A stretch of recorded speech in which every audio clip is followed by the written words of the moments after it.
Merzin Artemiev, the win by Artemiev. Dubov won against Gugesh. Esipenko defeated Vanuin Taidai. In the tiebreak between Georgiev and Maksudulu ended amazingly. The much more experienced Grandmaster defeated his young opponent.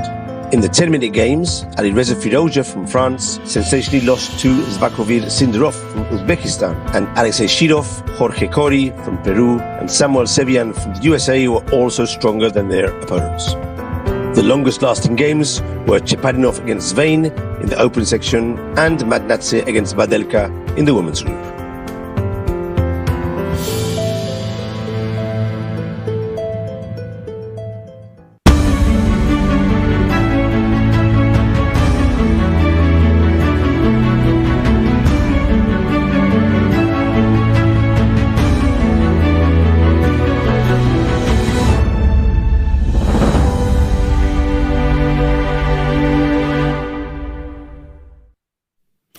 Hello, I'm Nigel Short and welcome to round 3 of the FIDE World Cup.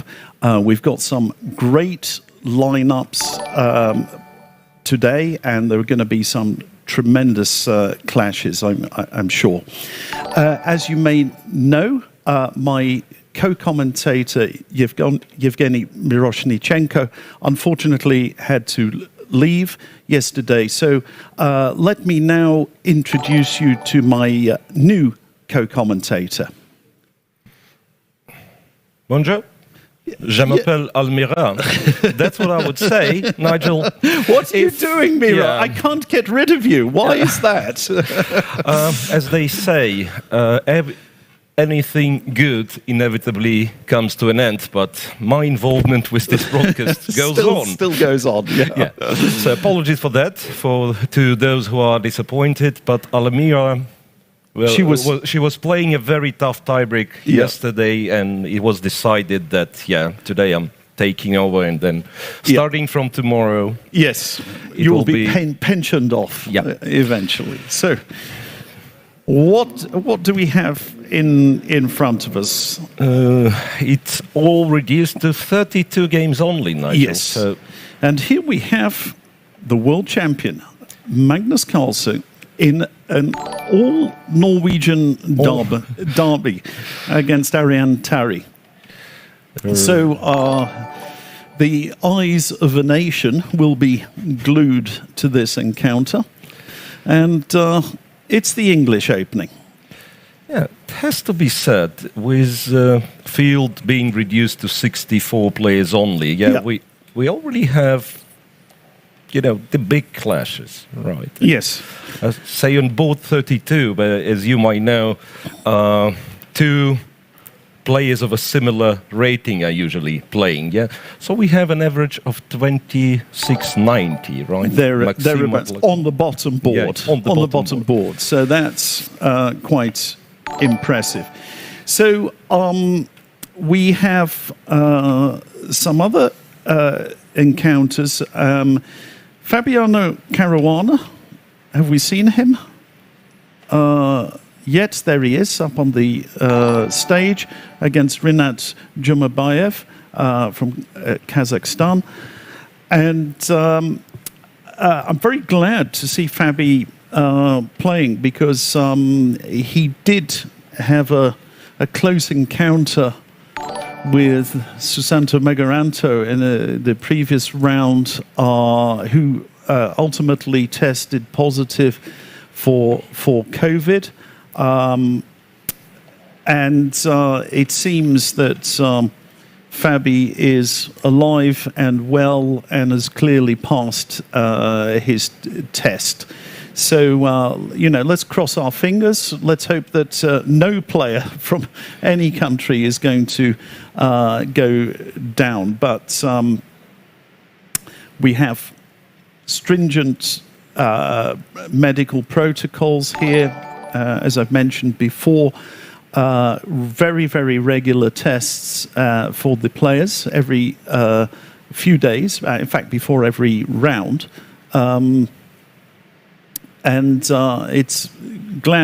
very glad to see that Fabi is continuing. Talking of COVID, board 3, Bobby Cheng. He's not positive. No. He's not positive. He's fine, yeah. He's absolutely fine, but he had a walkover in the previous round against Levon Aronian, one of the clear ELO favourites. So he is right up there on board 3, actually taking the number of Aronian. And up against Vladislav Kovalyev, who got through in a tense match yesterday. So what else? Grabs you? They're nearly all interesting games. Krasenkov with Praganandas. Yes, so that's a bit of a clash of the generations. Yeah, Krasenkov, I'm not sure if the oldest, because we still have Kirill Georgiev participating, so perhaps Kirill is from the same year as me, so Krasenkov is the oldest. Yeah, so it's Krasenkov against Pragananda, who possibly is the youngest player. Yeah, here, because Firouzja, we know, was eliminated, and the only suspect for being younger than Pragananda would be Firouzja's opponent, right. I believe. Yes, yes.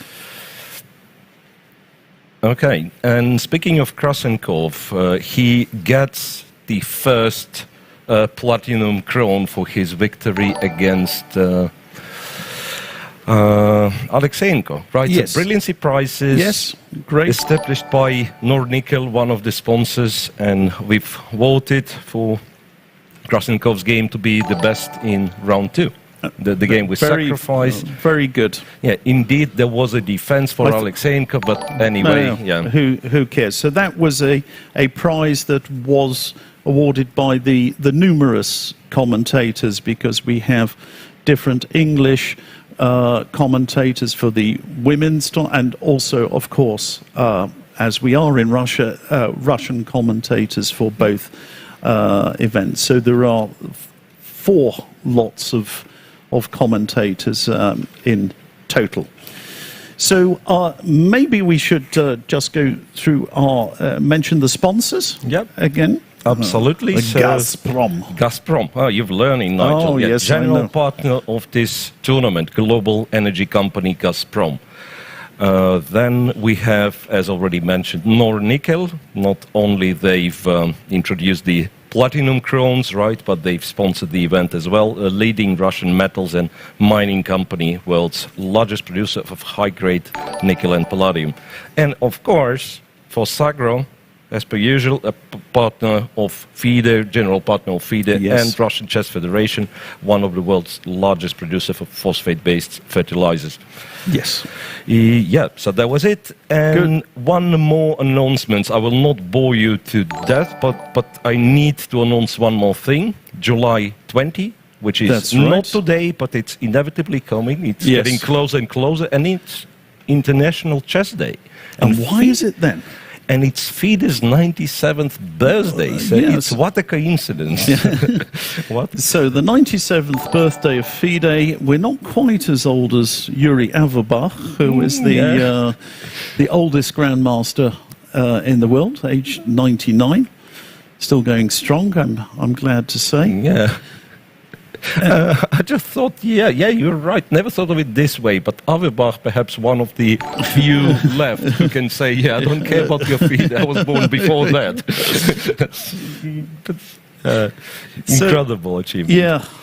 So, and for this matter, for 20th of July, we have a request that it was started last year. A tradition. It's a tradition indeed. Let's try to establish a good tradition to teach somebody to play chess on that day. Yes. And you can share your experience on social media using hashtag, a sign of hashtag, and then International Chess Day. Yeah, very logical. I think it's a great idea. If everybody teaches one person the rules, we will double.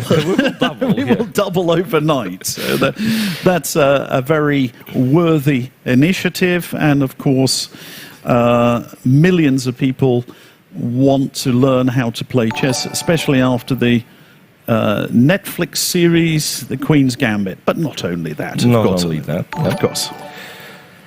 Because it's a great game. All right, so where shall I start? We have, all the today, like all the games, promising on paper at least. Cheparinov Swidler. I'm sorry, I might be a bit biased here. Yep. You should not be. Starting from tomorrow, when I'm leaving the commentary booth, and I'm no longer forced to be. You're allowed to be biased. So I will today. be supporting Peter Swidler. But why is that? Why is that? Because he's Russia's foremost expert on cricket, and that's that. All right. And he's a good friend of mine as well. Not that I can say a lot about this position. Yeah, it's an English, so G3, English four D5, knights. and D4. Typical, symmetrical something or other. Yeah, it's interesting that you can play that, and then one of the moves, I mean, probably not the best move, but black can do this, right? Yes. G6. Or you can play G3, black will play D5, and you have absolutely the same position after C takes, knight takes, bishop G2 with an extra tempo. And white had tried both, and only, I mean, it was quite recent, I think, when Kramnik introduced this D4, so you actually play G3, and after D5 you play D4. And quite recently, I mean like 15 years.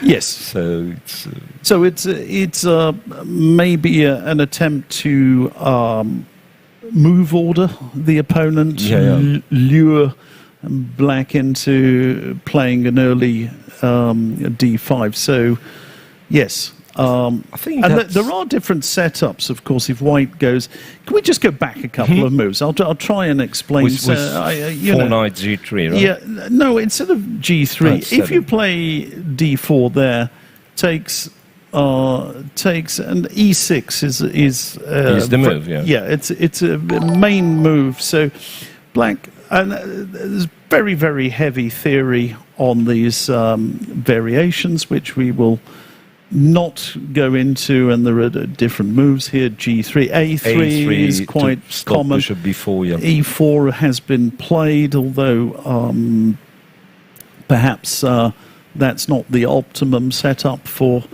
white. So there are different options there.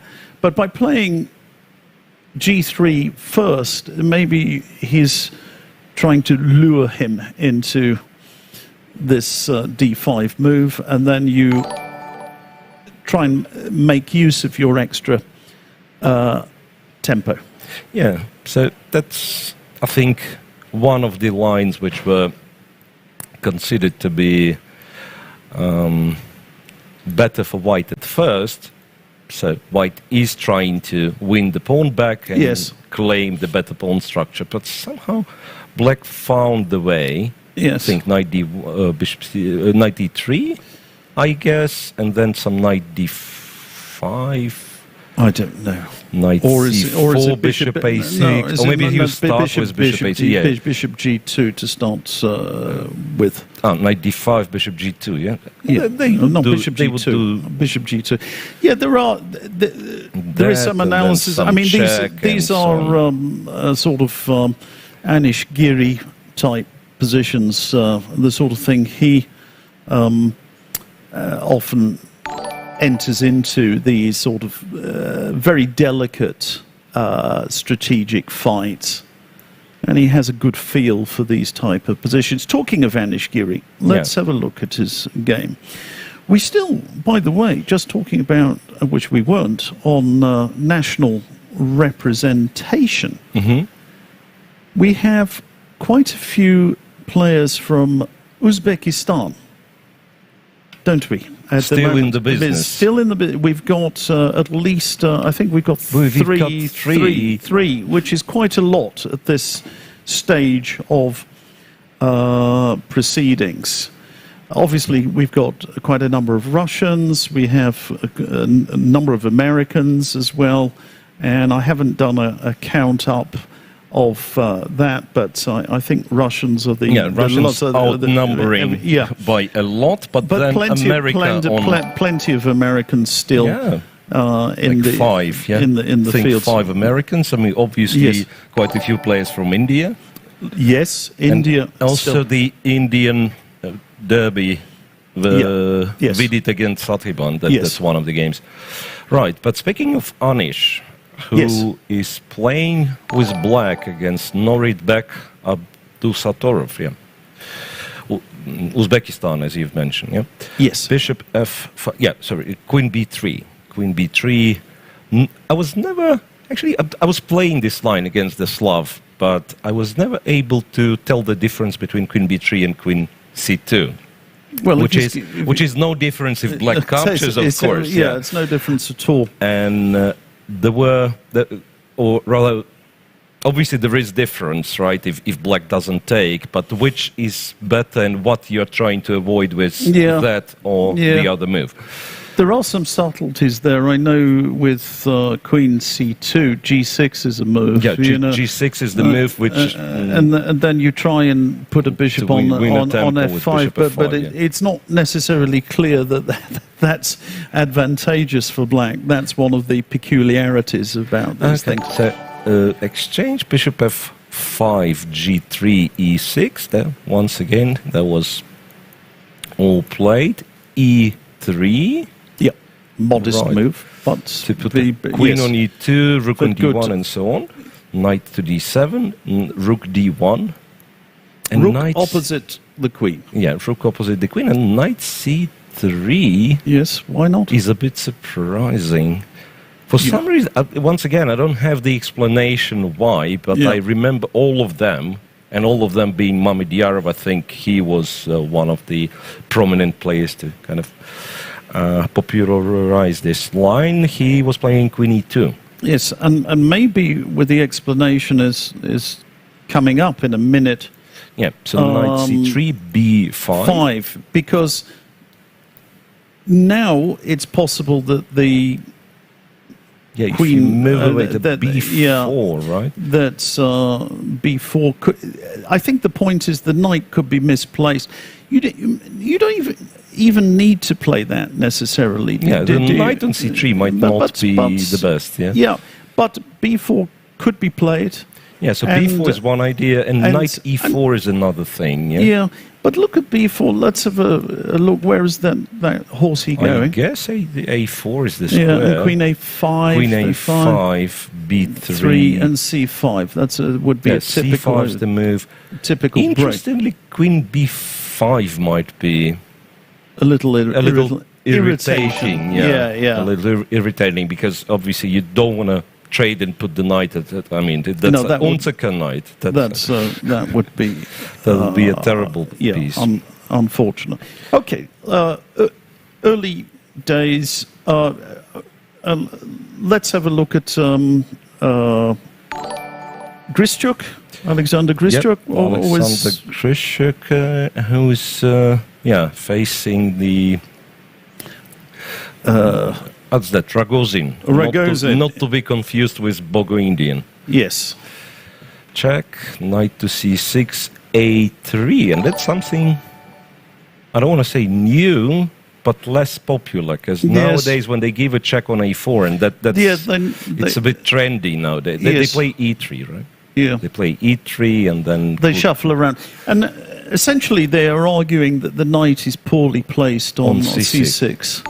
And there is some justification for this. Trade here and queen to C2. So White's lost some time.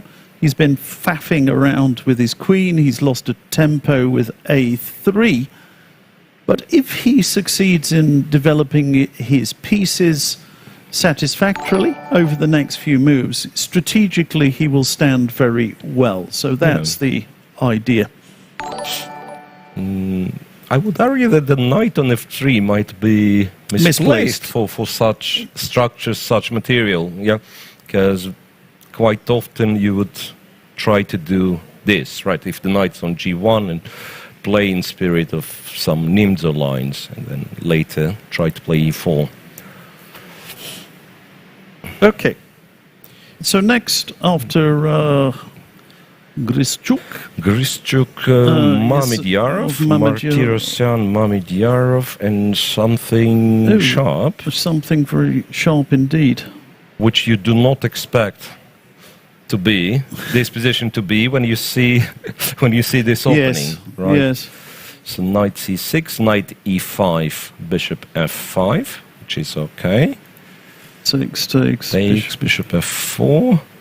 And then an interesting choice there with knight h5 Knight and h5, yeah. c4. Because I think this would be. I mean, there've been games like no. The bishop has to be on c8 for that. Yeah, it's a different story. How's that? Knight e. Nah. Okay. I don't know. Forget. E6. Knight h5. Yeah. Yes. Bishop e3 and c5. And doesn't that? No, it doesn't. Or does it? Lose. Knight d5. Yeah. Let's have a look. Investigate. Yeah. I suppose it's Let's that. use our brains for a change. Queen takes e6, e4. There's e4. There's also g4. There is g4 is interesting. G4 is interesting. E4 as well. I mean, isn't Blank busted? Exactly. I mean, this is certainly bad. Yes. Right? It's just bad, period. Yeah. So, what else? Bishop g4. You can do that because you're escaping. So maybe f3 is the move. F3, right. And this... And you're busted. Even so, you take the knight, he takes the bishop. And you resign. And what? Knight g7. And you resign. And you down 2 pawns. I mean, not only. I mean, you resign. What's this line?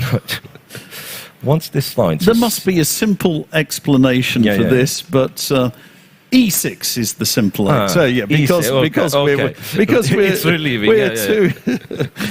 So e6, knight f4. I did actually start the day with a cup of coffee. In fact, I had a cup of coffee just before the round, but apparently the caffeine has not kicked in yet. Now that's interesting. It's an exchange sacrifice, but that one's understandable. This at least we know what they're doing, these guys, because an exchange sacrifice, a nice rolling pawn center, right? Yeah, and two bishops combining well. Bishop h3 is regaining the exchange. Looks quite nice. And it was taken so after e6. Yeah, I'm wondering what White's plan is. e6 played. Well, that's exciting, isn't it? Yeah, that's an interesting. It's shach, rattle and roll. That's I'm going to make another suggestion. H3 after e6. Yeah, H3. H3. I'm showing my tactical abilities there. And g4, and that one is called double attack. Am I right? That's a double something. Double whammy. Double attack. After h3, what do I do? Let's continue. So we take on d5, we have to. Now c takes d4. Yeah, and you take back. Yeah, probably take back. I play knight f4. But then you take on g7. So now if you take here, it's queen g5, black wins, right? Yeah, or bishop takes d4. Yeah, okay, queen this g5. is even more matey. Yes. Right, so you have to take on g7. And the point is that king takes g7. If king takes g7, you win the knight, you don't take the bishop because of queen g5 once again. Yeah, but you play queen d4 check. You play queen d4 check. However, Yevgeny, I've got an idea. Rook e8. Does that make sense? Rook e8, threatening e2. Yes. So that the straightforward, if white takes the bishop, you give queen g5. Again queen g5. Yeah. It's again queen g5, black still wins, right? Yes. So rook e8, the bishop is... No, you can't touch it. Interesting. Bishop h6. Check. Well, where do King goes, whatever it goes, and you take Bishop on e- g4. take on g4. Brilliant. And it goes on and on, yeah. Yeah. So these are the sort of, I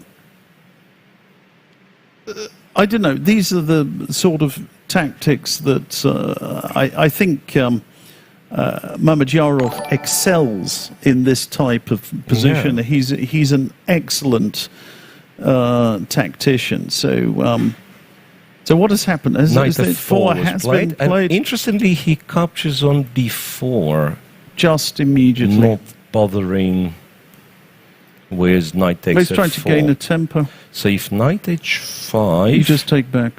He's gaining a... Do you? Yeah, I Just think, the take back the knight, you mean, yeah? yeah, he's Take back just the knight. If bishop takes and a8, queen takes. you take here. And now Bishop rook d4, rook you'll d8. win, perhaps, You with just rook win. d8, yeah? Yeah. I could start with bishop h3 as well, Yes, but yeah, you can. rook d8 and e3, e5 simply. Yes. And you can throw in bishop h3. Yeah, bishop that's h3 the at any moment, First, yeah, and that's very winning. So, Okay. so interesting. From a our very, our impression is that Shah is doing pretty well. That's our hunch. Right, and his opponent, by choosing this, very solid and almost like on the boring side opening line, he probably was not expecting to be in this dangerous position after 14 moves. Yeah, he's been discombobulated by this surprising maneuver with knight h5 and c5. What are the times on the clock? It's clearly prepared, Yeah, I think. It's 1 hour 32 for Mamedyarov. So Yes, clearly prepared. Very interesting. Okay. Right. What else? Vachier-Lagrave, Yes. MVL, known to some as MVL, against David Paravian. And here we had the accelerated dragon, and white did not play c4, interestingly. Hasn't MVL's rating taken a bit of a tumble? Yeah, it did. Yes. He's no longer French number one, Well, he still is, isn't he? Well, what is Firouzja's rating? I can't I remember. think he was higher. I can't remember. He was higher. I can't remember. No. I mean, just by the numbers Oh, right, of the boards. all right, Firouzja okay. was playing on 6 Okay, and okay. MVL on 7, so whatever he was. Yes. So it is somewhat higher, Firouzja's rating. Okay, knight f6, bishop e2. There was some old theory with knight takes c6, right? Pawn takes and e5. And then knight d5. Knight g8, and then they've decided that knight d5 is playable, right? And queen d5, and what did they do? Rook d8. I remember some funny moves like rook b4, right? I think bishop a7, rook b4, something I think this is not very promising with the bishop on e3 already. Yes. Mm-hmm. Okay, so, and this one is castles d5. Yes, that's an interesting choice. But Because bishop e2 is modest, right? Bishop c4 used to be. No, it's all right, and it's one of those things that this is somehow considered to be equalizing, but it's not absolutely clear. That So this once is, again, that the this is fence on the, on the way of this elephant, right? yes, The bishop. yeah. Bishop e6, so white is relying on c6 and a7 being a little bit weak. Yes. And it's trying to prove the Yeah, advantage. once upon a time, this was just considered to be I think a safe equalizer for black, but it's not absolutely clear. So interesting, Nigel. Yeah, now that I'm recalling, like when I was a kid and going to local chess club, and they would tell me that when you play the Sicilian, you want to, to carry out this d5 break and you're equalizing. Yes. And nowadays I can hardly think of a single variation that you indeed play d5 and equalize, because there is always some problem. Yes. There's always some problem. Right, so bishop b6, maybe he's trying to do this, right? Okay. Bishop d5. It's an interesting position. I mean, okay, not out of this world sharp, but yeah, chances. Yeah. Okay. Yeah, well, what else? What else? I mean, every single one can be... there are no... Look, Sindarov and Korea, I think they've both eliminated... No, Sindarov... Wait, was it Sindarov to eliminate Firouzja? Maybe I'm lying to you. Maybe Vashilegraf was higher rated than... Yeah, okay. Corey with Sindarov. I just wanted to mention that they both seem to be kind of... I don't know, Corey could have been top seed, 2650, right? Yes. Just looking at ratings, I'd say. Yes. Okay, and those guys playing some clever openings, like English opening with some really unusual move orders. Knight h6, b3. b3 is a dangerous, but potentially strategically dangerous move. I tell you, because they can whip it off and they can play f6 here. f6 or... Yeah, f6. f6, just hide the horsey here. You hide the horsey, yeah. I think it's called a knight, by the way. I think that's the technical term about that. You're right. But right. I mean, I always had some problems with that. So I mean, first of all, it's called different things in different languages, and I've never seen a horseman on this horse. So I don't know where this knight comes from. All right. Okay, e4, and then you put it on f7, and you might, in some positions... And then you win. You go g5. In some positions, you might... You just win. You advance your pawns. The knight is well placed on f7 there. It's very well placed there. So, this is the sort of thing that Tigran Vartanovic would be doing, isn't it? Yeah. He would just whop it off immediately and then start shuffling around. I remember talking to Oleg Romanishin. Have you heard of him? That's your countryman. Yep, I've played a few games with him. Yes, and even I've played a few games with... Less surprising, I would say. So Oleg Romanishin were actually one of the finest players in the world in the 1970s, who notched up victories against Petrosyan, Spassky, Tal, and various others. He said, he was telling me a story about this type of position that... to beat He said... it was the first time he saw Petrosyan playing bishop takes c3 and then shuffling around. And he was like very, very surprised to see this maneuver. And he said Petrosyan's comment was, I mean, this was completely obvious, and that the guy had played strategically ineptly. That was the gist of his comment, expressed in a different way. So that is a question on, because that takes some of the elasticity out of the white pawn structure. He would really have to advance in the center on the king side if he's going to get his pawns going at all. And mainly the... you'd have to play e4, move the knight, try to play f4, and do it quickly, because as we've pointed out, g5, h5 is not out of the question. Not at all. Not at all. Right, but, Sindarov decided to castle short, and here you have it, castle short, bishop b2, and we are back to normal, so to speak. Okay. Okay, moving on. What else do we want to see? Alexei Shirov, after a fantastic, tremendously dramatic match in the previous round. He's back to his old stomping ground, isn't he? Yeah.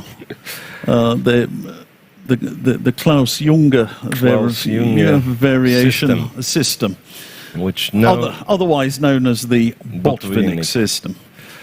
And he has spent an entire lifetime playing this stuff, hasn't he? Yep. He has spent the entire lifetime and 20 minutes in this game, Nigel. While his opponent was not taken by surprise, Nikita Vitugov, who is known to be, a very good theoretician himself, he is playing all that very, very He's fast. Taking him... Castles, Queen G4, and making its way to the G7 square. Okay, we should say something. I mean, in general terms, and not assume all of our viewers are expert players. What is Black trying to do? What is Black trying to do in this this opening? Hasn't he just had his king side annihilated? Honestly, when I've seen it for the first time, I thought Black just blundered e5 and was lucky to have h6 g5. Okay, so let's count the material. That's an extra pawn. One pawn for Black. So Black's E4, one up. B5, he still defends, one up. Defense. Hangs on to that pawn. This runs into a little tactical problem. E5, because can't move the knight. H6 to break the pin.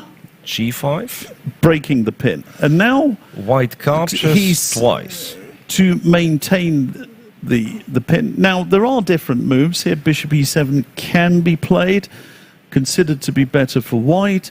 The knight D7 is an important move. So. Okay, let's continue. A few more moves. G3. In the old days, they used to play Bishop E2 kind of things here after taking, I think. Now G3. Yeah, G3. Why G3 and not rushing to take the knight? Because here Black will play Bishop B7, and your potential G3 runs into C5. That's or rather B4 C5, perhaps, right? I don't know. So that's why they start with G3, Bishop B7, Bishop G2, not letting Black play C5 that easily. Yes. Queen B6 captures, castles long, and the idea, of course, the idea for Black is to play C5 quickly, right, and play in the center. So he castled. He thinks that he brought his king to the safety, which is not necessarily the case. But yeah, Black typically plays for the initiative, right? So he does. The rook is here. He does. But knight E5 is one, ideas. Some ideas. C5 and knight E5. Although that's often met by a queen sacrifice. Queen G4? Queen G4, moving the queen off the D file. Yep. B4. And knight E4. So, a very, very complicated position. And wasn't it? No, not with this. This is with the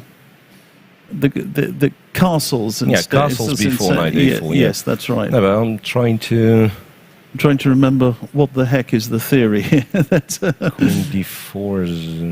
no idea. That's the problem with Klaus Junger's system. Yes. Or Botvinnik variation, if you like. So if you do not know the theory for sure... You're just crushed. You better... You just don't touch it.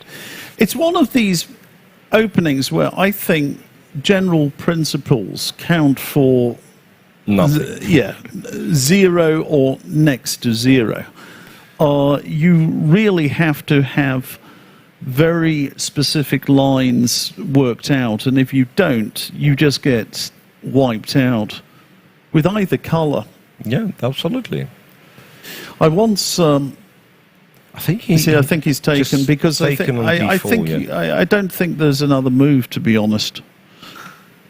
Taken on D4. And once again... Is he going to go rook D1? Is he just going to sacrifice the house? Queen E2, such an obvious move. That's why you went Queen G4 in order to play Queen E2. How stupid of me not to have suggested that. No, but what's going on? I mean, it's better not to try it. Yeah, it's an entertaining game, of course, but the one that we will have difficulties explaining the actions of the players. We've got no idea at all what either of them are doing. Yeah. And Rook D1 is now some sort of a sort of a threat. Yeah. Because I presume in immediate Rook D1, I mean, first of all, you have to consider taking B2.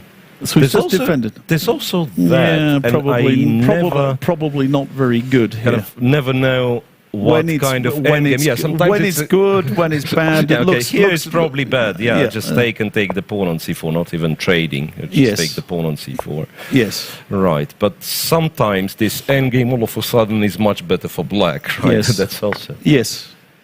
Okay. And we have the first result, which I suspect is a draw. It's Cheparinov-Svidler, and if you remember, Cheparinov has played quite a few games yesterday while Svidler was resting. So I guess they've had a repetition. They've had a repetition. How did that go? Just want to see. Yeah, we've looked at it. Yes, C takes, knight takes, bishop G2. Yeah. Take CD4, knight D4, took on C3, took on D4. Those positions are also, I mean, those are not new. Why does he check and go bishop D6? Probably, no, I mean, bishop, I'm not sure. Wait, no, so if this, maybe some rook B1, yeah? So what's the difference? No, what's the difference? Why do you... Why are you enticing? No idea. Yeah, okay, so a check and bishop D6, and white plays bishop F4, and the check, and bishop D2, and bishop D6. Understandable. It's understandable. You know, I mean, that was not a thriller, to put it mildly. I think... Ivan Cheparinov was just exhausted. And this is a very, very long tournament. We saw the playoff yesterday. I mean, he had the most nerve-wracking armadillo game where he had some overwhelming advantage, but was down to his last... seconds. 3 seconds I saw on the clock at some point, and he managed to reach move 60, and after move 60 he was gaining an increment, which meant that he was in safety. So that was we saw that right at the beginning of today's round. Very, very tense, nerve-wracking match, and I think he just wants a rest. So he's made a modest sacrifice. The sacrifice is of the white pieces. He's saying, well, okay, I've got that slight advantage today of the white pieces, but I'm just going to try and force a draw and go and put my feet up and he'll come out tomorrow and play, and maybe he's looking for a draw tomorrow as well. Who knows? Because he's black against the 8-time Russian champion.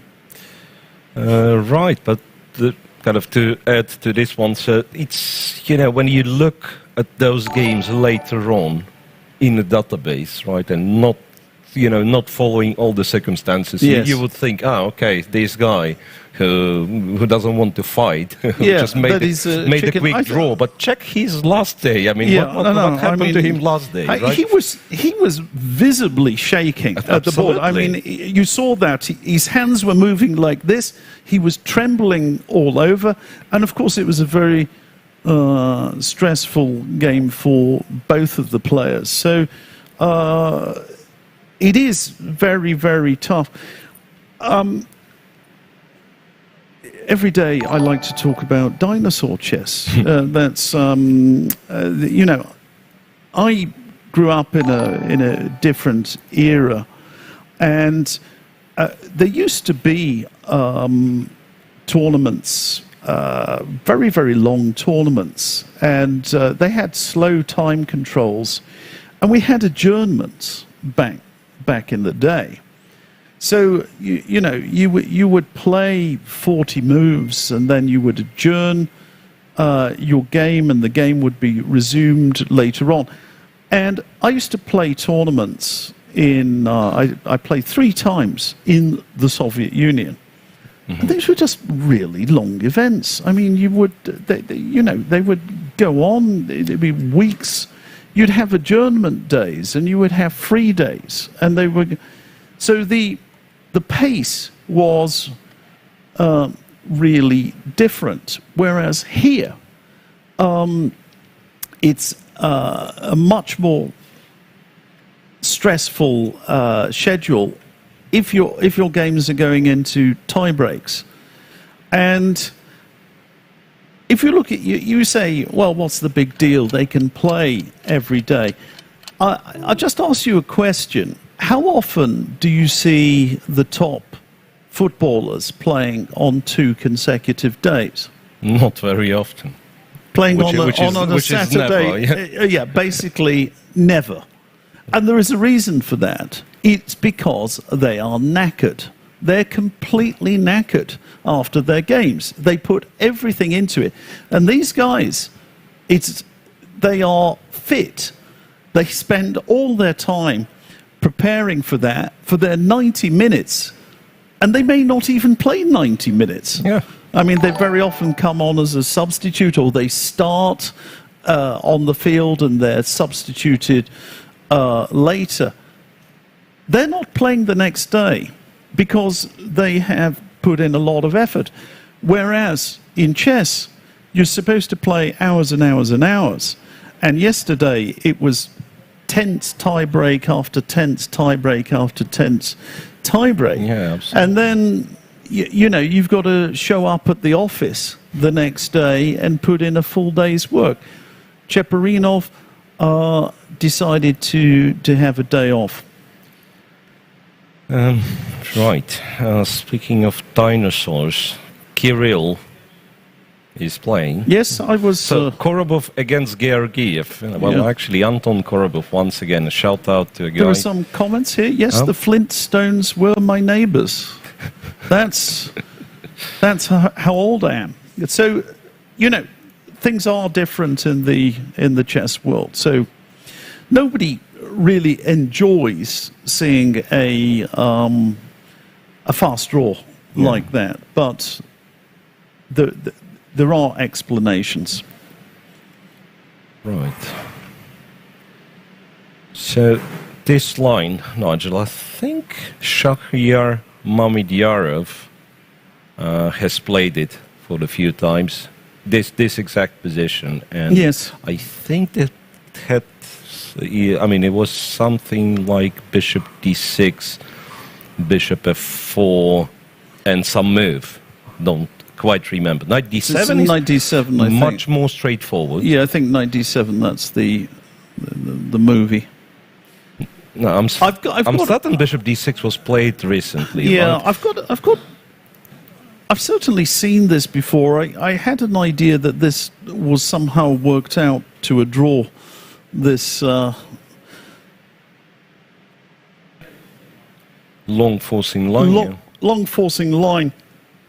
For those of you who haven't seen this type of position before, you may wonder what White is doing here, because he's got these doubled isolated pawns. You may think he's playing like a patzer because he's done that. But in fact, the doubled isolated pawns, they allow the open files, and in particular,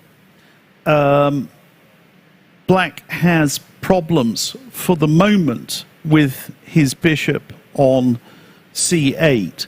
So if Black manages to sort out that particular issue. Like that, for instance, yeah, and then we can start talking. Okay, maybe black is better. Yes, that's right. But it's not that easy. B7 it's not that is you've a got target. to untangle here. I've got a feeling it's been more or less worked out to a draw with very accurate play, but who knows?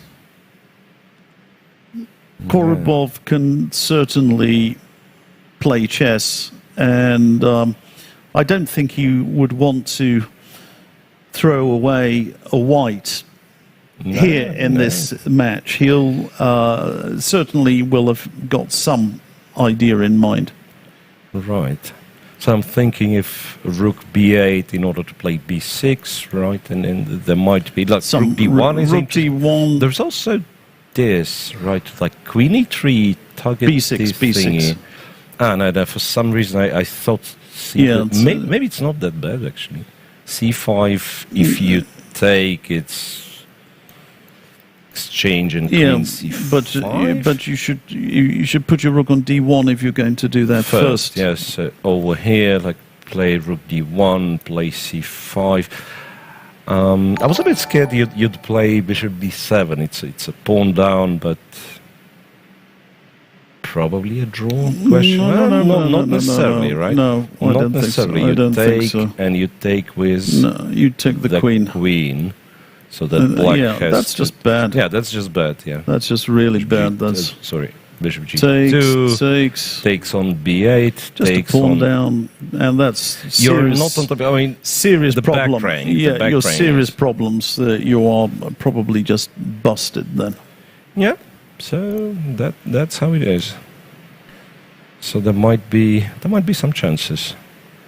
Let me update to the current position. They look very, very innocuous, these positions, but it's not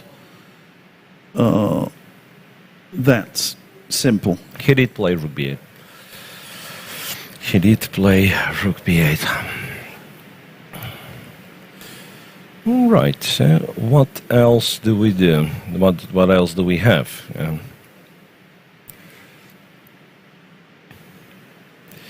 Okay. Fedoseev, Gareev, Fedoseev. Oh, wow. So another one. So once again, kind of your theory of Bareev going to Canada, Gareev going to United States. So you see, not only Dreyev, but Fedoseev still in Russia. So okay. It's probably, it was a nice try. It was a nice try, yeah. Like most of my theories, ultimately unsound. Okay, look, and it's that's I think the line that we had in one of the it's very old. Queen e2, bishop very old line. e6, e3, e4. Oh, sorry, e4, e3, e4. Yeah, bishop takes, pawn takes, knight e4. Yes. Takes the pawn. Yes, that's very risky. That's very risky. Queen c7, fe1, and castles long. Yeah, they used to play, if I recall correctly, they used to play not rook You mean e1. here? Yeah, no, I think about it. Didn't they used to play rook c1 or something? That would that's what I recall. And then they realized it wasn't necessary to protect defend. this, Yeah. So, in fact, the rook is much, much better placed on this e5. Yeah, that's what I recall with the theory of this opening So from a very long time ago. a5, yeah. So now, the way Gareev plays it, it's like we use his pawns as obstacles, right? So get rid of them, like right. Take my c3 pawn, take my a5 pawn, so I'll have more open files against your king. King b8.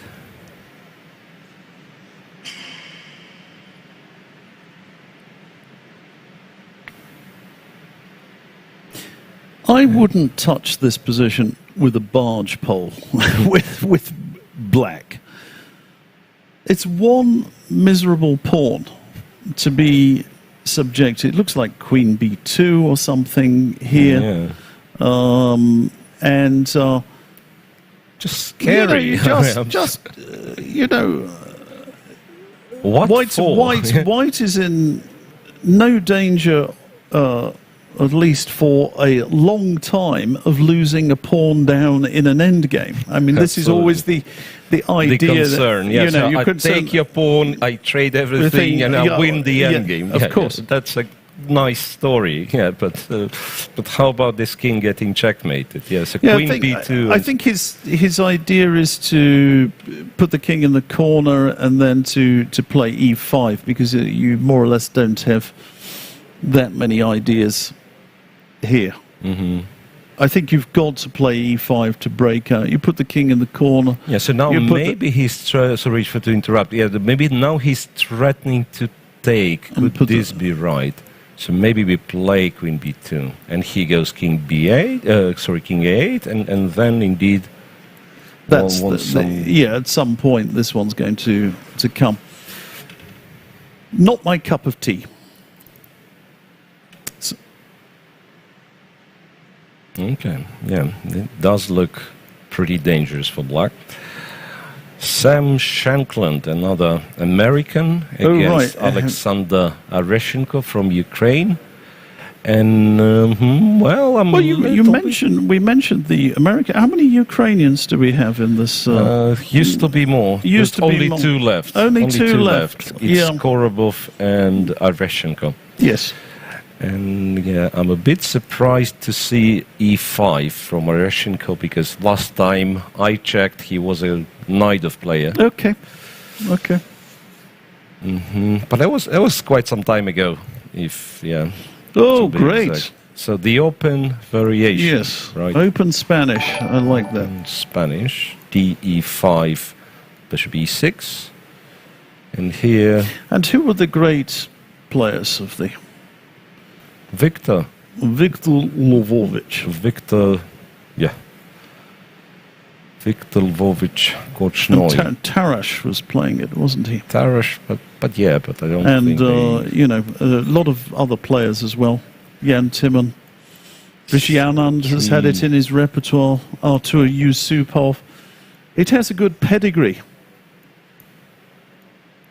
And did you know that I've played it a few times? You've played it a few times. Yeah. I even have good results with this. So do you approve? I kind of took it up in old age.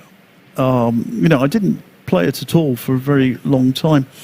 I always thought this was imprecise. For black? Yeah. Isn't this? I thought this was advantageous. C3 castles, knight d2, and bishop g4. Yeah, that's a very, very direct. Knight e4, queen d5. Yeah. Black can't do much, right? He takes, bishop c6 takes, f to c1, which is a deep move. It's a very deep move. A, b8, and b4. So his idea is he wants a4. Yeah. And he's saying that Gilbert, the front G pawn, he's not running away. Right. The bishop on h5 once again is a we should be reminded that Gilbert he was Dave, wasn't Dave, he? And then became Eric, and then Fred, and then Gilbert. So 4 captures. Three captures. Changed 4 names. Yeah, he's been changing his name by deed poll. So.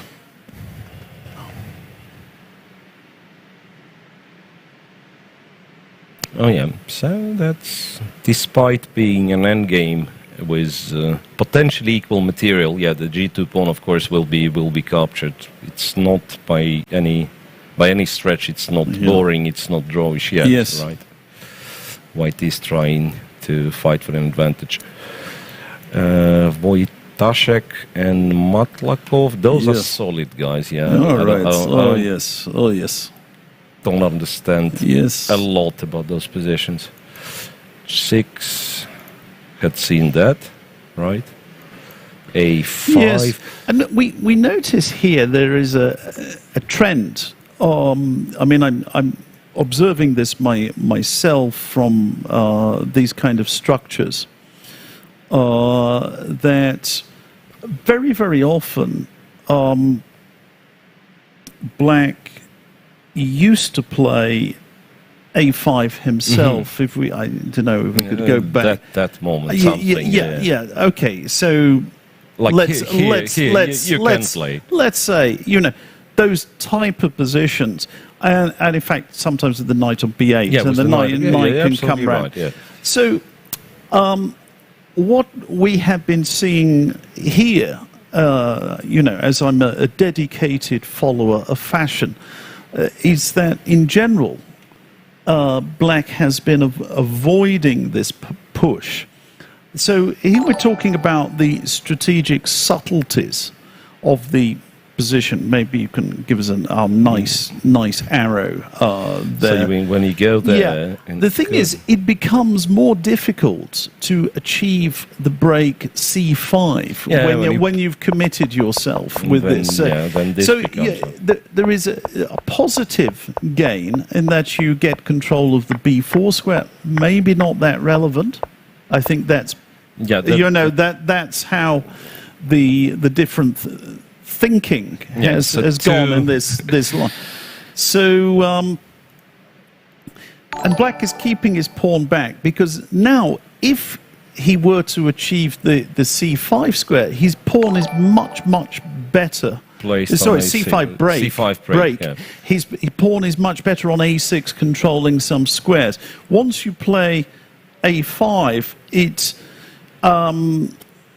you grab something, but you lose a little flexibility with your advances. It's purely defensive setup. Then you take on F3, you go C6. But in terms of pawn advances, it's not very promising. It's not very promising at all. White can advance on the white is a little more space, and I think Black players have been moving away from this type of position, not because they're lost or anything like that, far from it, but just, I think, a dissatisfaction with the type of position where all too often there are only 2 results. You keep it like this, there can be 3 results, as we saw yesterday in whichever match it was. Which one? The brilliant queen sacrifice. The queen sacrifice, indeed. That was Cheparinov's match. It was Cheparinov's match. Yeah, it was Cheparinov's match. And he came back. And he came back after that. That's right, exactly. So, these are some of the nuances there.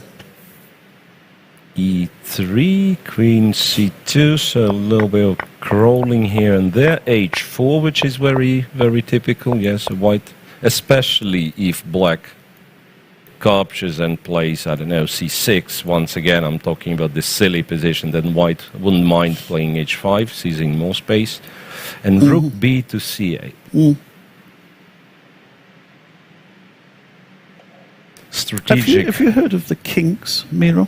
Kinks? The kinks. Ever heard of them? The kinks. I make kinks.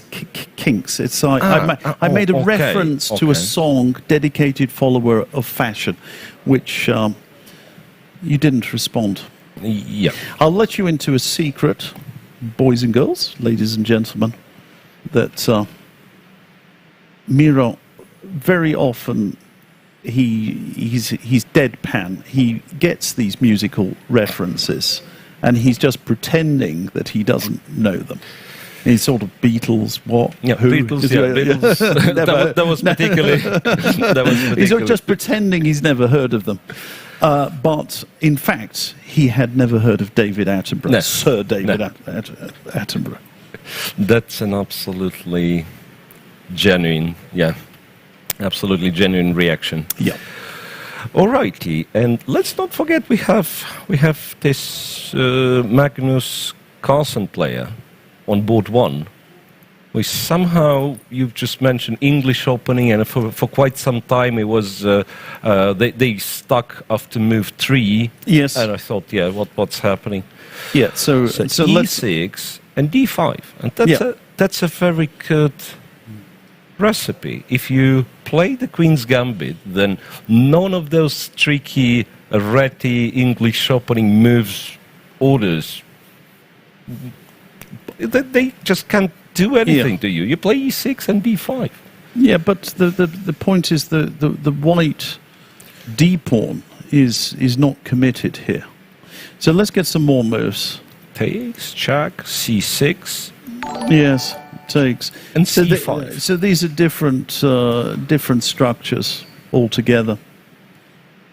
Yeah, interesting. The C6 and C5, yeah?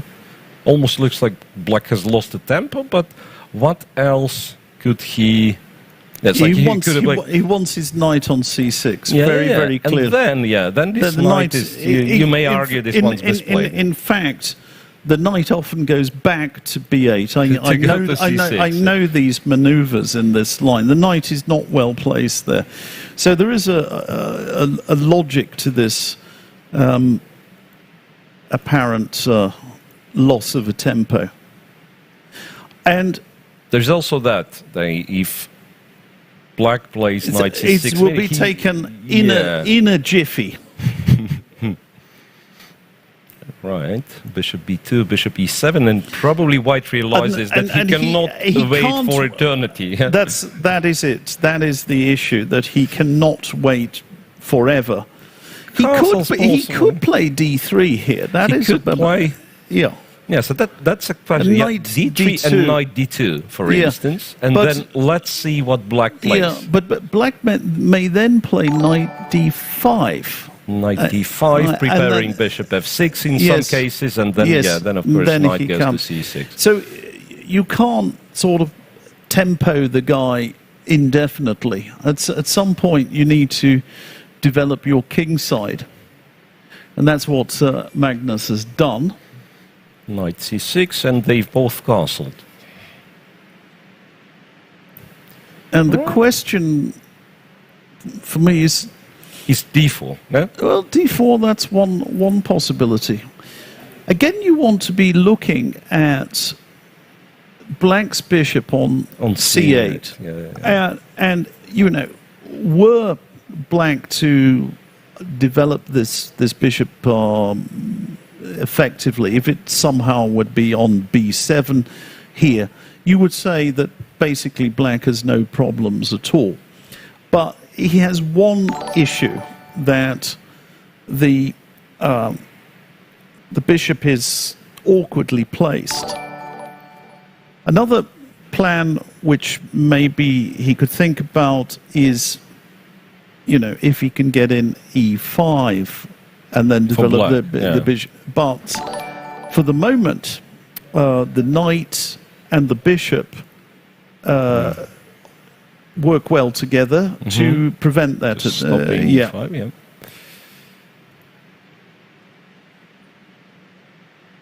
So d4, I was thinking, like I mean, just to check what happens if d4 is played, because it's in spirit of those Catalan positions, like Ulf Andersson was a great expert in. So captures and maybe even take with the queen. Not sure. Maybe take with the bishop. With the bishop still. Yes. Yeah. Knight to c3. You have the files for your crooks. Bring the crooks out. Yeah, looks quite pleasant to me. So after d4, perhaps black will look for something else, if of course he has something else. All right. But somebody's saying, would Short know some 60s rock band from Ukraine? Did you have rock bands in the Ukraine in the 1960s? From 1960s? No. There's a bit of a problem. There is and to be quite honest, I think there was a difference between, you know, British music in terms of worldwide popularity from the 1960s and Ukrainian music? So the answer is no. First of all, 1960s, you wouldn't have Ukrainian music, you'd have Soviet. Of course, and Soviet. The history of so-called Russian rock and roll, and it's not Russia but Russian language, right? So yes, it starts Russophone starts in 1980s. Yes, in fact, yeah. So before that, you would not be allowed. They no, Niet, товарищ, нет.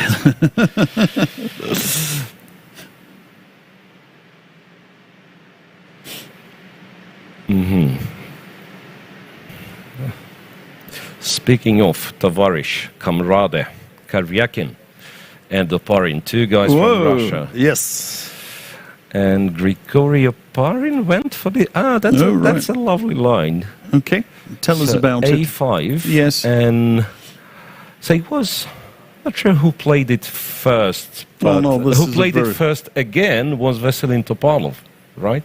Was it Bishop G2, castles, D takes C4? No, it used to be without castles, right? DC4. Yeah. DC4 was played among others in Kramnik Topalov. Yes, I recall that. Queen C2, Bishop takes D2, and then Kramnik went with strangely looking.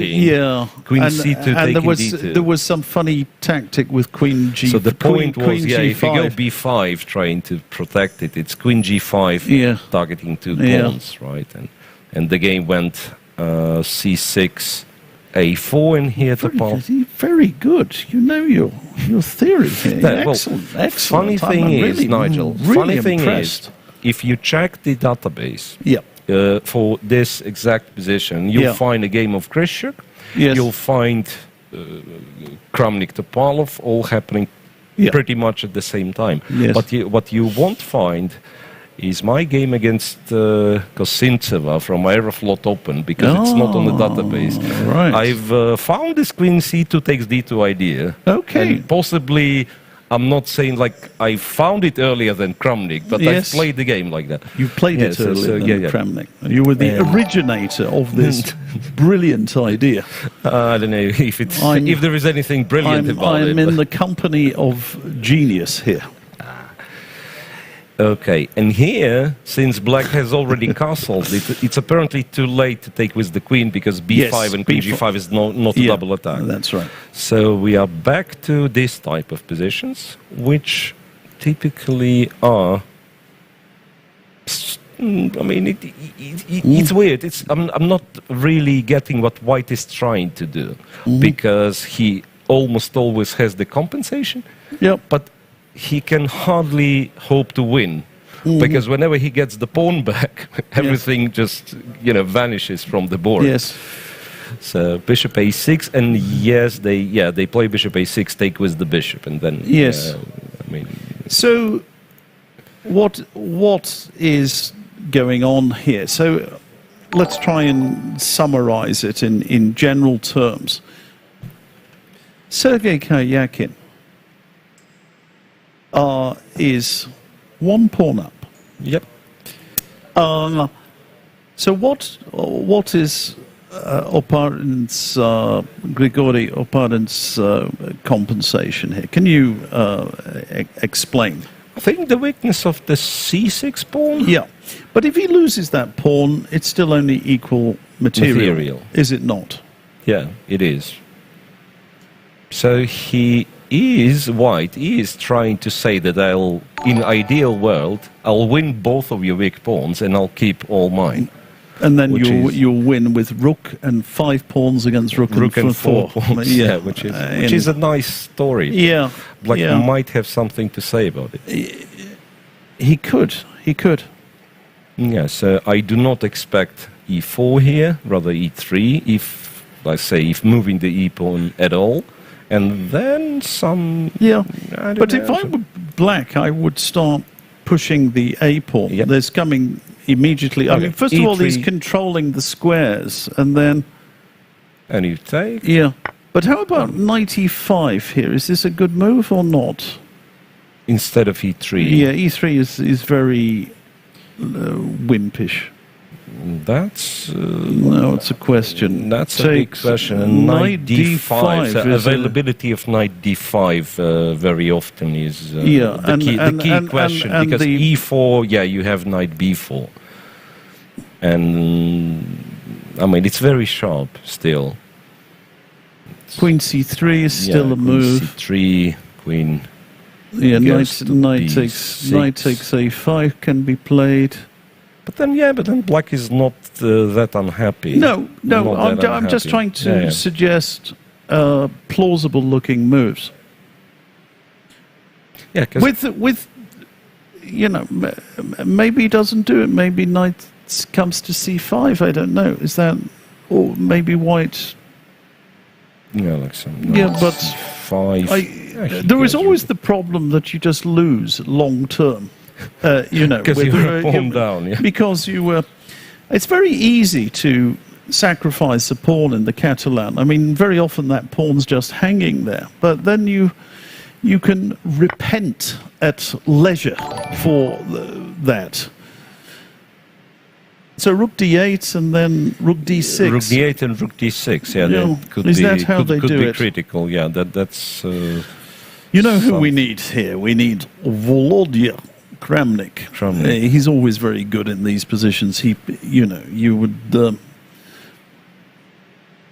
just ask him what was going on, and then you just sit very quietly and let him explain everything to you. But alas, we've got to blunder our way through on our own. All right. So, what else would you like to? Yeah, maybe somebody mentioned Van Foreest. Van Foreest. Is he still around? Is he still around? I can't even remember. Yep, he is playing against Polish Kasper Piorun. Yeah, not sorry. Not that wild. Not that wild. Sorry, we're not going to bother that much with that particular suggestion. I don't think there was anything. Right next to that game, we have Praga facing Krasenkov. And what do you think of it? Oh? Nah. Oh dear. I think the excitement got too much for Krasenkov after sacrificing so many things. So he's not sacrificing everything in every game, yeah? Yes. Bishop d7. So there's an annexation here. Rook a5, bishop g5. Yeah, tries to. But how, in reality, how bothered black is, Let's continue. Not sure. Yeah. So whip it off. Takes on e8. D5. Takes E8. on e8. Okay. Now what do you want? Rook takes a7. Takes a7 and this, and rook takes b7 and this. Well, you're a pawn down for nothing. G4. Kind of. Yeah. You're a pawn down for nothing. You're suffering. You hate your position. You hate your position. Perhaps. Rook b5, and you lose. Yeah. You lose. I lose. You get that against Anatoly Karpov, you just resign that one, After bishop g5 on move 20, you realize you've lost the pawn. Yeah, Toller, thank you very much. Yeah. Yeah.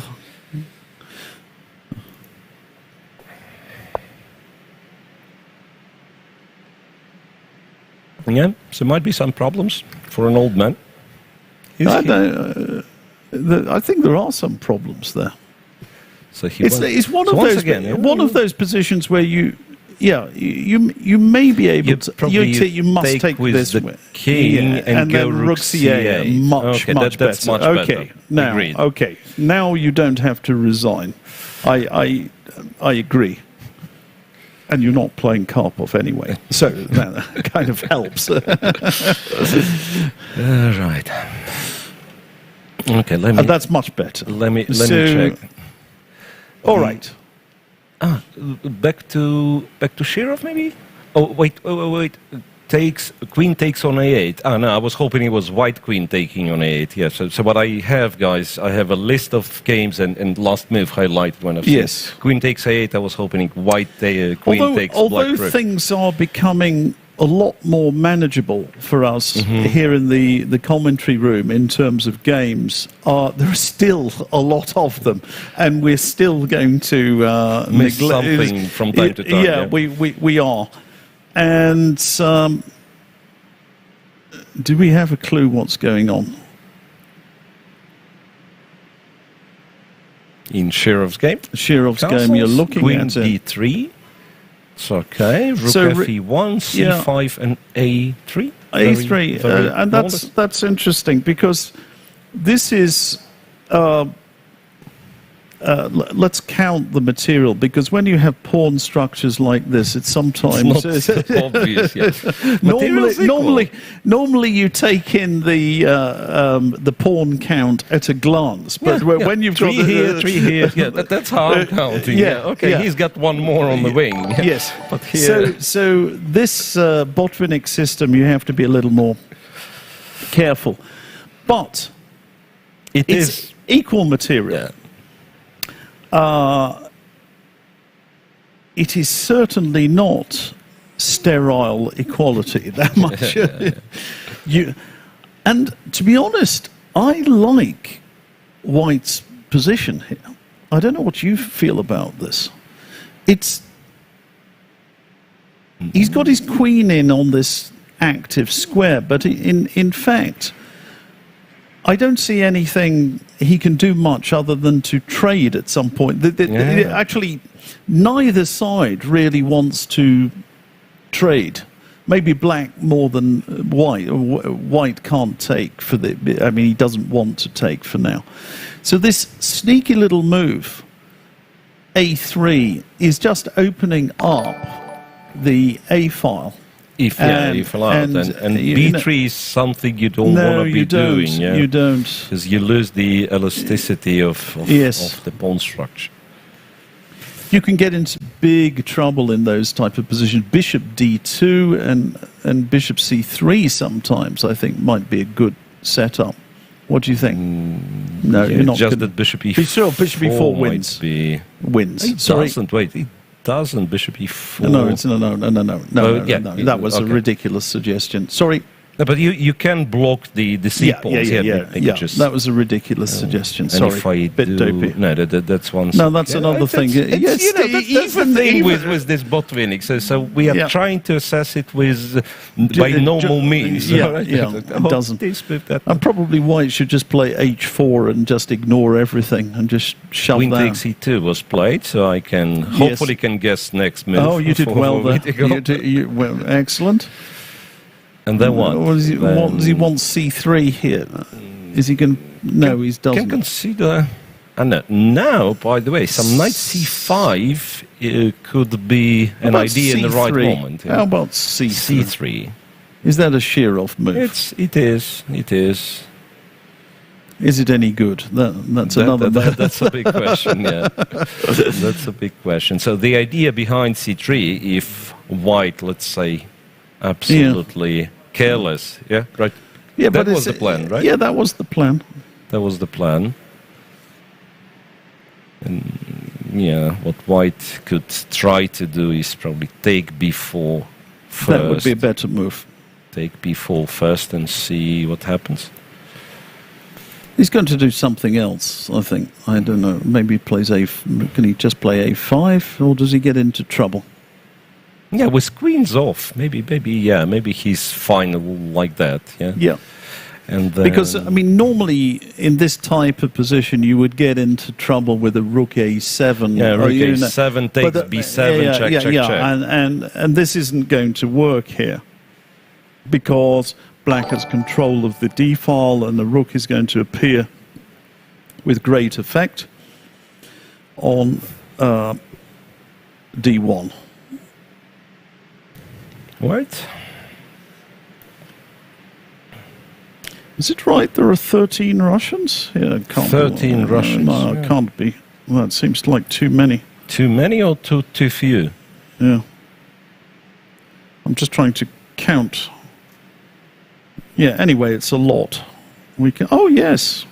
1, 2, 3, 4, 5, 6, 7, 8. It's quite a lot of them.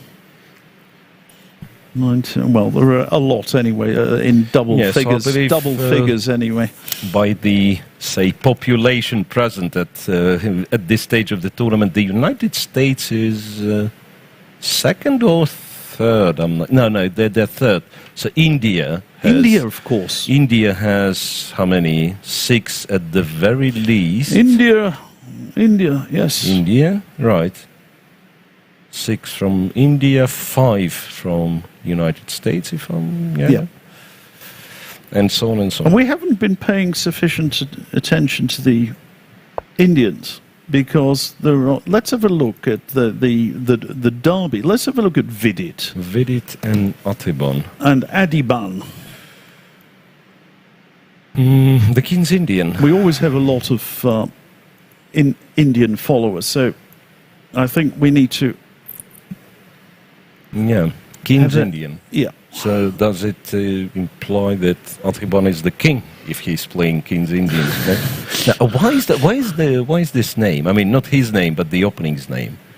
King's Indian. Yeah, because so I think the fianchetto is a very old sort of Indian setup because, of course, the game, according to H.J. Murray, the historian who wrote the great history of chess, which was published in 1913.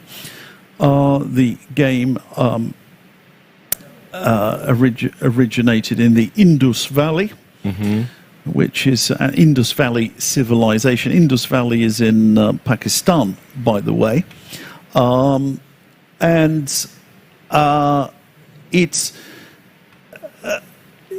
I think these setups, which were in this region, that is considered to be an Indian thing. We had a slower game back then, but this was a typical Indian formation. So it's King's Indian. It's on the king's side with the fianchetto. Right, and same with the Queen's Indian. Yeah. Oops. Misclicked, bishop f4, rook c. Well, this line. It's once again back in the day they would enter this, right? Play d5, play knight d2, and then black would play c5, and it was known as Yugoslavsky variation. Yeah, Yugoslavsky variation. Yes. And a6.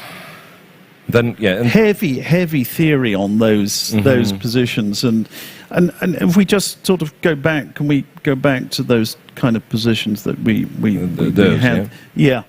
So it was always the question of whether Harry the horse on A5 was doing a sufficient amount of work, because I seem to recall in those old books they were always showing you these thematic games where white gradually neutralized black's play, and then he was left with this stupid knight on the side of the board. Isn't that what they taught you in a Botvinnik school, which I've never attended? Yeah, there's a lot of subtleties once again. Yeah. There was some exchange sacrifice which is completely unsound. Yeah. But basically trying to enter with this knight like that, knight c4, and ideally exchange on b2. Yes. So on. So that really is a problematic piece, right? Really is a problematic piece, this one. And perhaps nowadays it's considered to be playable for black, because I see many games where black is going for that this way or another. You can start with knight c6. You can also play c5 castles, knight c6. Right, and white seemingly is trying to avoid it. So bishop f4, rook c1. So once again, a somewhat mysterious move, but when black plays b5, you take, and all of a sudden the rook is on the open file. Yeah. It's prophylaxis, isn't Yeah. it? It's clear prophylaxis. The bishop is doubtfully well placed on f4, but it is for a purpose. Just for now. So e5, bishop d2, knight d4, and here it's a nice one. Knight to e1, and he's playing against the knight, which is a bit short of squares, to be honest. Yeah. So black c5. Adiban takes the opportunity to grab some space, And then white captures. Interesting. Yeah. And e3, knight goes here, and the b2 pawn is hanging. But if you move the b2 pawn, then d5 happens. And that really right? is good. Looks very Looks pleasant. very good for pleasant, black, yeah. pleasant for black. So instead, white takes. He's gone, and this way at least he develops the pieces. Bishop g2, and also has potentially the d5 square. Yes. h5.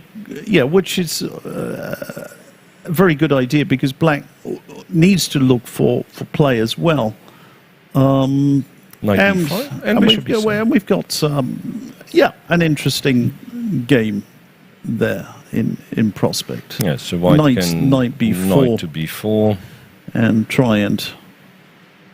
The problem is with knight b4, you often end up with the knights defending each other, and then he moves one knight out of the way. What do they call that? Something like that. I think.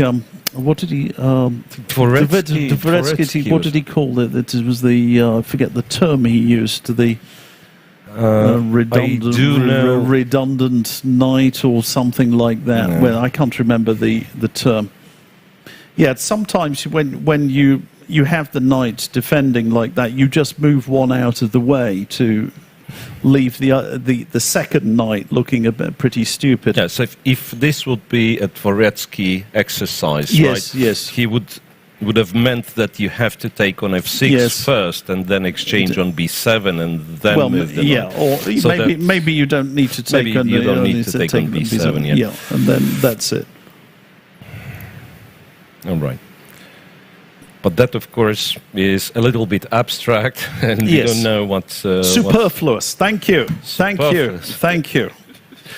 Superfluous. I said redundant. Superfluous. That is indeed the word.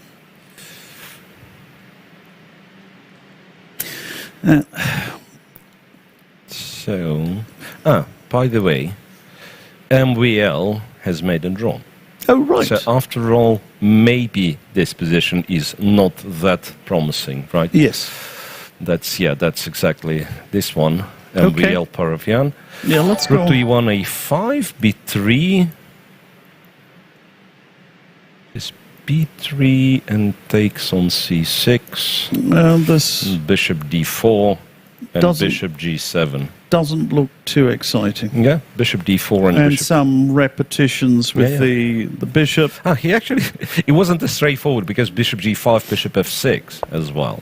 And you might think, now it's a better pawn structure, but in reality, I don't think there's a great chance of creating a passed pawn and pushing. Yeah, also the black bishop is very well placed on very stable. It is. So rook d2 would be a threat, and all sorts of things like that. You'd feel that this is no big deal at all. Yeah. Shall we check Mamedierov once again? Yeah.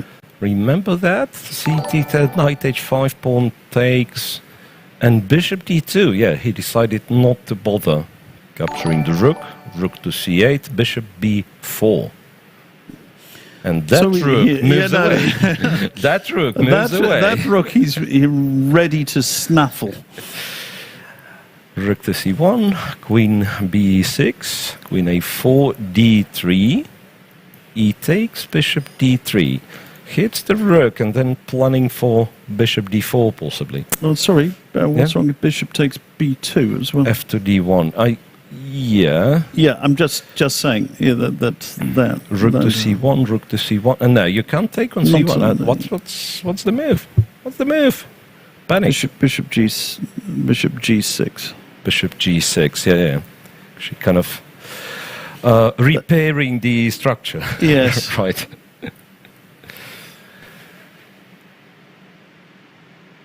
Interesting. Could it be that white? Yeah, I think he's done it quite well. I think white, because I didn't like his position earlier on, but I think he has arranged his forces quite well. I'm not so sure I like D3, to be honest. That's what I started. You know, because if this doesn't bring an immediate reward, you shouldn't be doing it. That's my view. Was thinking of some bishop h6, but maybe white just trades. Tricky. Very complicated. Right, strategically. Next. Here you go. It's a nice looking position, this one. Daniil Dubov against Vladimir Malachov. The, Russians, but not representing, but kind of possessing of the absolutely different style. So Dubov is known for his, attacks, combinations, sometimes with an element of a bluff. And Malachov is the type of a guy who would, play 60 moves to get a slightly better endgame and play another 60 moves, and then you die. Yes. So A6, and that one is Chebanenko variation. G3. He was playing. It's a mixture of things. It's a Grunfeld, Catalan, Slav, something. Yeah, the combo of A6, Captron C4, and G6, right? Yeah. Castles and E4. I remember he was playing, Malachov was playing very well in the Chinese league, for a number of years. I mean, I haven't followed him for quite a while, but some years back he was playing very successfully. He seemed to have a good style for certain types of Chinese player. It's sort of very dry technical style, which seemed to work quite well there. If you can keep their tactics under control. That's isn't always that easy, but yeah. E5, E6, that's what he's trying to do here, I believe. Tries to keep Dubov's tactics under control. And he might, because white, of course, started very aggressively. But what's that? It's a pawn for black and E6. That's the question, right? Yeah, I'm guessing. Why not? Knight Can B6. It be knight B6? Right, and then knight E3 he's going to take. E6, he's in trouble. And B3... Well, that just looks... Chop it, and then the other one. Okay, take it, and then queen takes D4. Queen takes D4, and you're not bothered about bishop B2 because you just keep going. Maybe you are bothered. It might not be. Well, the rook's hanging. Rook C1. Rook's hanging, yeah. Sharp position, but you would think if black ought to be doing rather well. Bishop B3, yeah, I think. Unless white can do something immediately, which I don't see. So, in general, that should be very good for black. Yeah. And if he doesn't take, it's a big question. What does he do? Knight F7.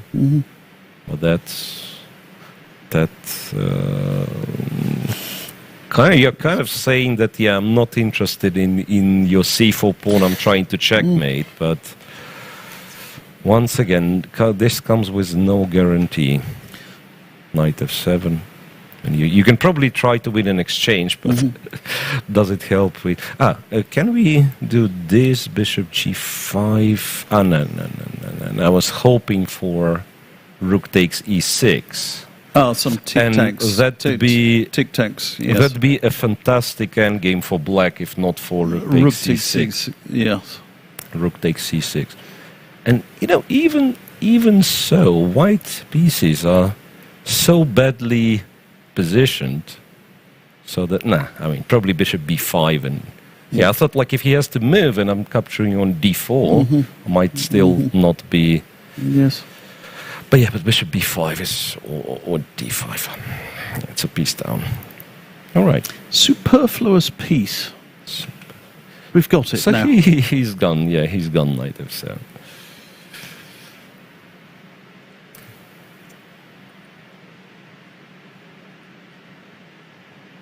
So how is... I like it. You just plonk that one. Why don't you just, with black, play queen b6 or something? Queen b6, yeah. So that once again, targeting this guy. Yes. And that rook is not going to move from its... Yeah, I mean, if you want to play bishop g5... you can do all cares? that, and...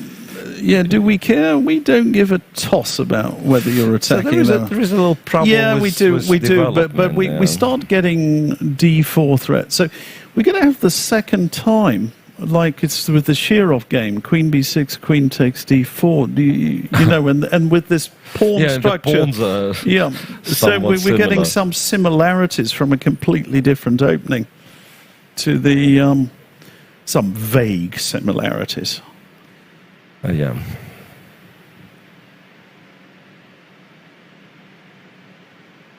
Queen takes d4, and you just continue. Queen takes d4. If you're probably not in a hurry to take. Yeah, you're not in a hurry to take at all. Yeah.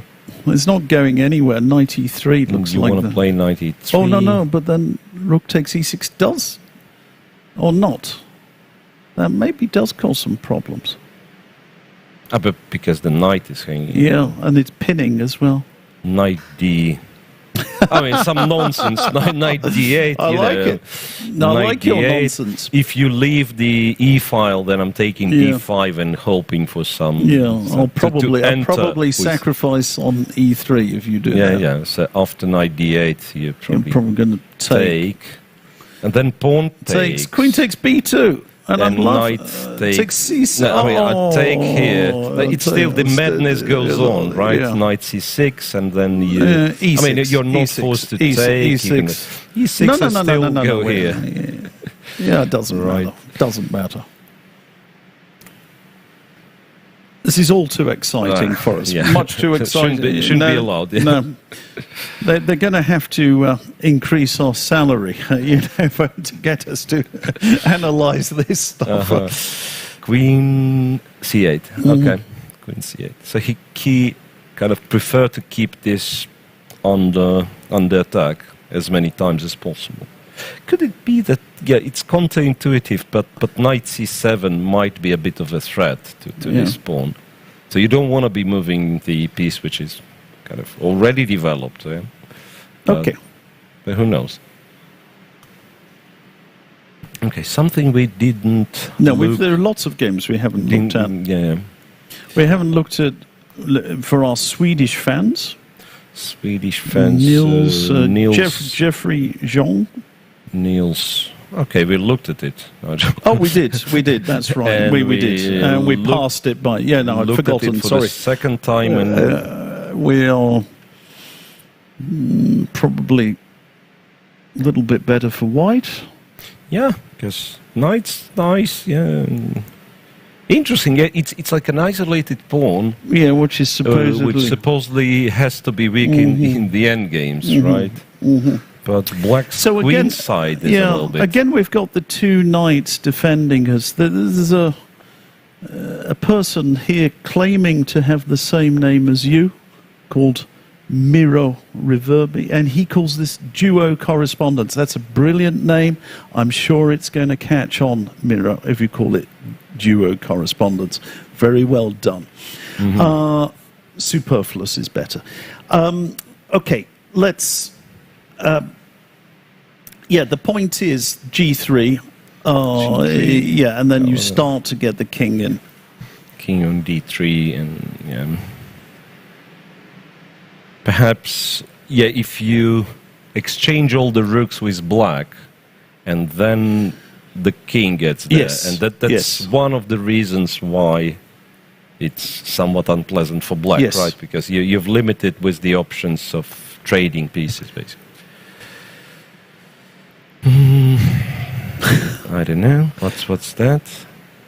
Some fresh structure, I want to say. That is Velimir Ivic. Who fell his victim? I remember him beating someone much higher rated. Yes, but I've forgotten. We need yesterday's result. We can't remember anything. We can't remember anything. I think he won in classical chess. But, gosh, we need our results. There's so many games. It's hard to. So that line. Yeah, this is this trendy line, as I mentioned, Queen C2. This was always considered to be really good.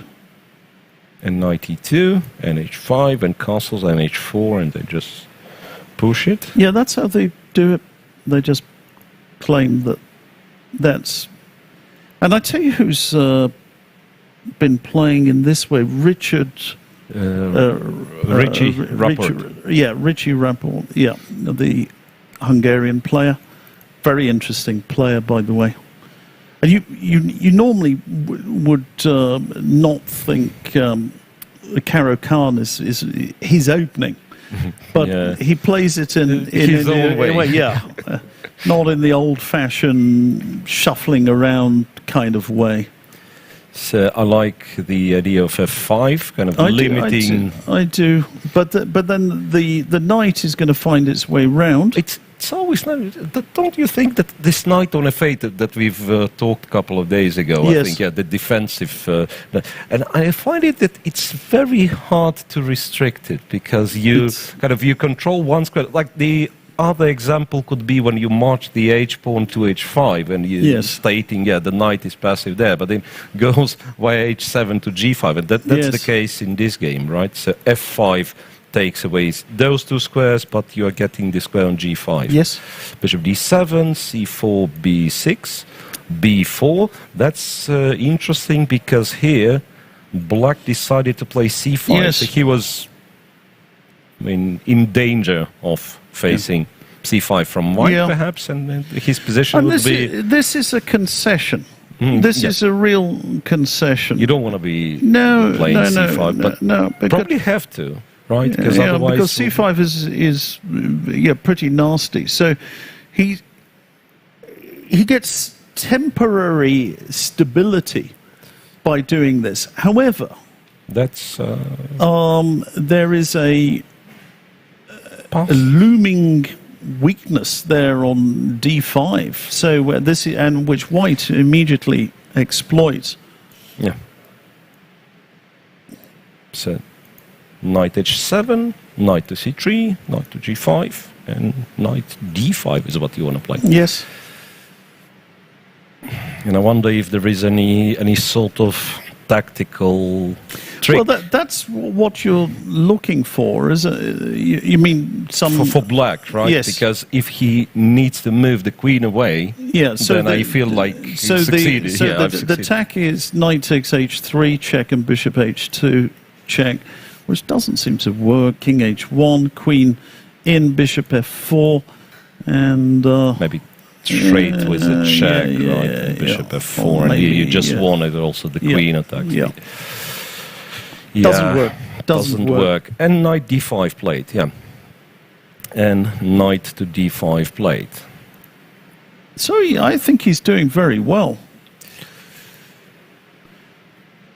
And this is an enormous advantage. If black is unable to generate some threats pretty quickly, I think, then... This pawn, basically b5 pawn. Yeah, Albert starts advancing. Albert will join Bertie.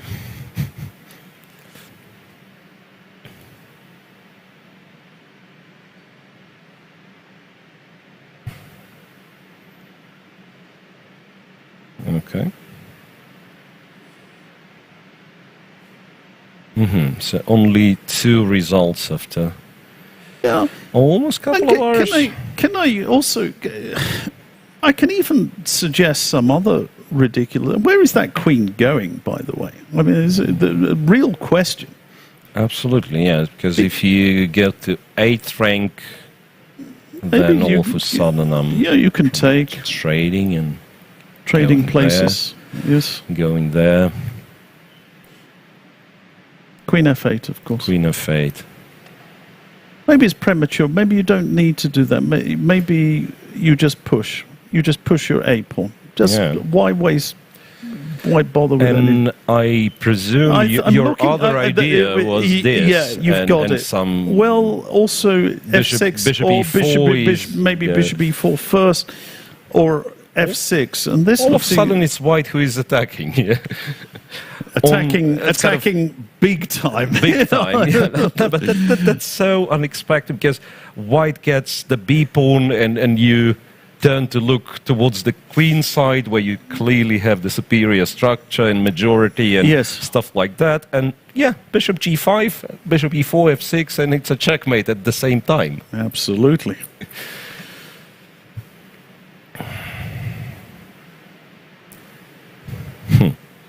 F6, by the way, threatens a forced checkmate with bishop H7, take here, rook F7, and that's not a bad idea. Not a bad idea. So looks very, very promising for Velimir Ivic, player from Serbia. And speaking of good ideas, maybe not bad ideas. The best idea of all. How about, so it's been a couple of hours in air. Yes. I think that is a most wonderful moment to take a very, regular break. Of about 10 minutes or something. And we'll be back for the next 2 hours before the time control. So... stay with us, and we'll be back in a few minutes.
Time to take control of your journey towards chess mastery. Magnus Carlsen introduces Chessable, the definitive solution for studying chess. Move Trainer uses the science of spaced repetition to identify your strengths and eliminate your weaknesses. There's no need to set up a board, remember which page you're on, or keep track of all the moves you miss. Get started now and join our growing community of over 100,000 chess enthusiasts at chessable.com. Chessable. Take control of your journey towards chess mastery.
Okay, welcome back.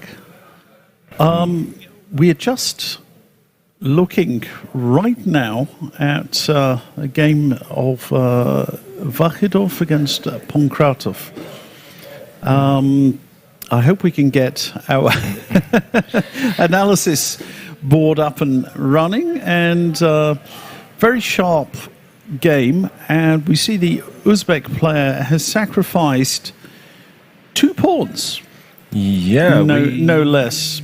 We could check how this happened. Yes, c5 and dc5 in the opening. Have you seen this? I think that was the system. Someone pointed out to me that it is possible to play, and then e4 and very quick e5. That's what white is playing for. So yes. After dc5, yeah, it is a little bit naive to think that this wins a pawn. Yes, but it's with a very specific idea in mind, which is ramming because otherwise it doesn't make a lot of sense. Yeah. You ram the e-pawn up the board. Yeah, but now it's not clear how black is supposed to stop e5, right? There's no d6 yet, so he plays a logical move, captures, then e5, bishop e3, white gets quite a few tempi. d6, knight f3, still not possible to take because the queen's hanging. Bishop d7, bishop to c6, knight d5. Yes. I love those games, Nigel, and like someone starts and he only goes forward. Yes. That's the name. I know what you mean, because there's something very, very appealing about this type of chess that we don't see a lot of these days. Right, knight to d6, rook c1. So let's talk briefly about the blockading knight. Aaron Nimzovich would be very happy with that knight there, but it's more or less the only good feature of black's position. Yeah. That's well placed, and in fact, it's gluing together black's position. Otherwise, d6 would happen in no time. Yeah, sometimes.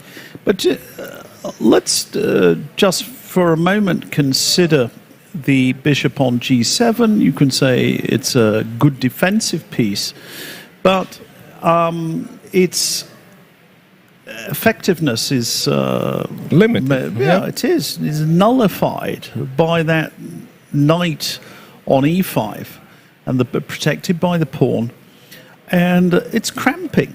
And there are other things about this position that sometimes, occasionally, black may want to advance on the queen side with b5 and so on, but you always have to consider knight c6 or even a rook coming into c6. So it looks very, very passive indeed.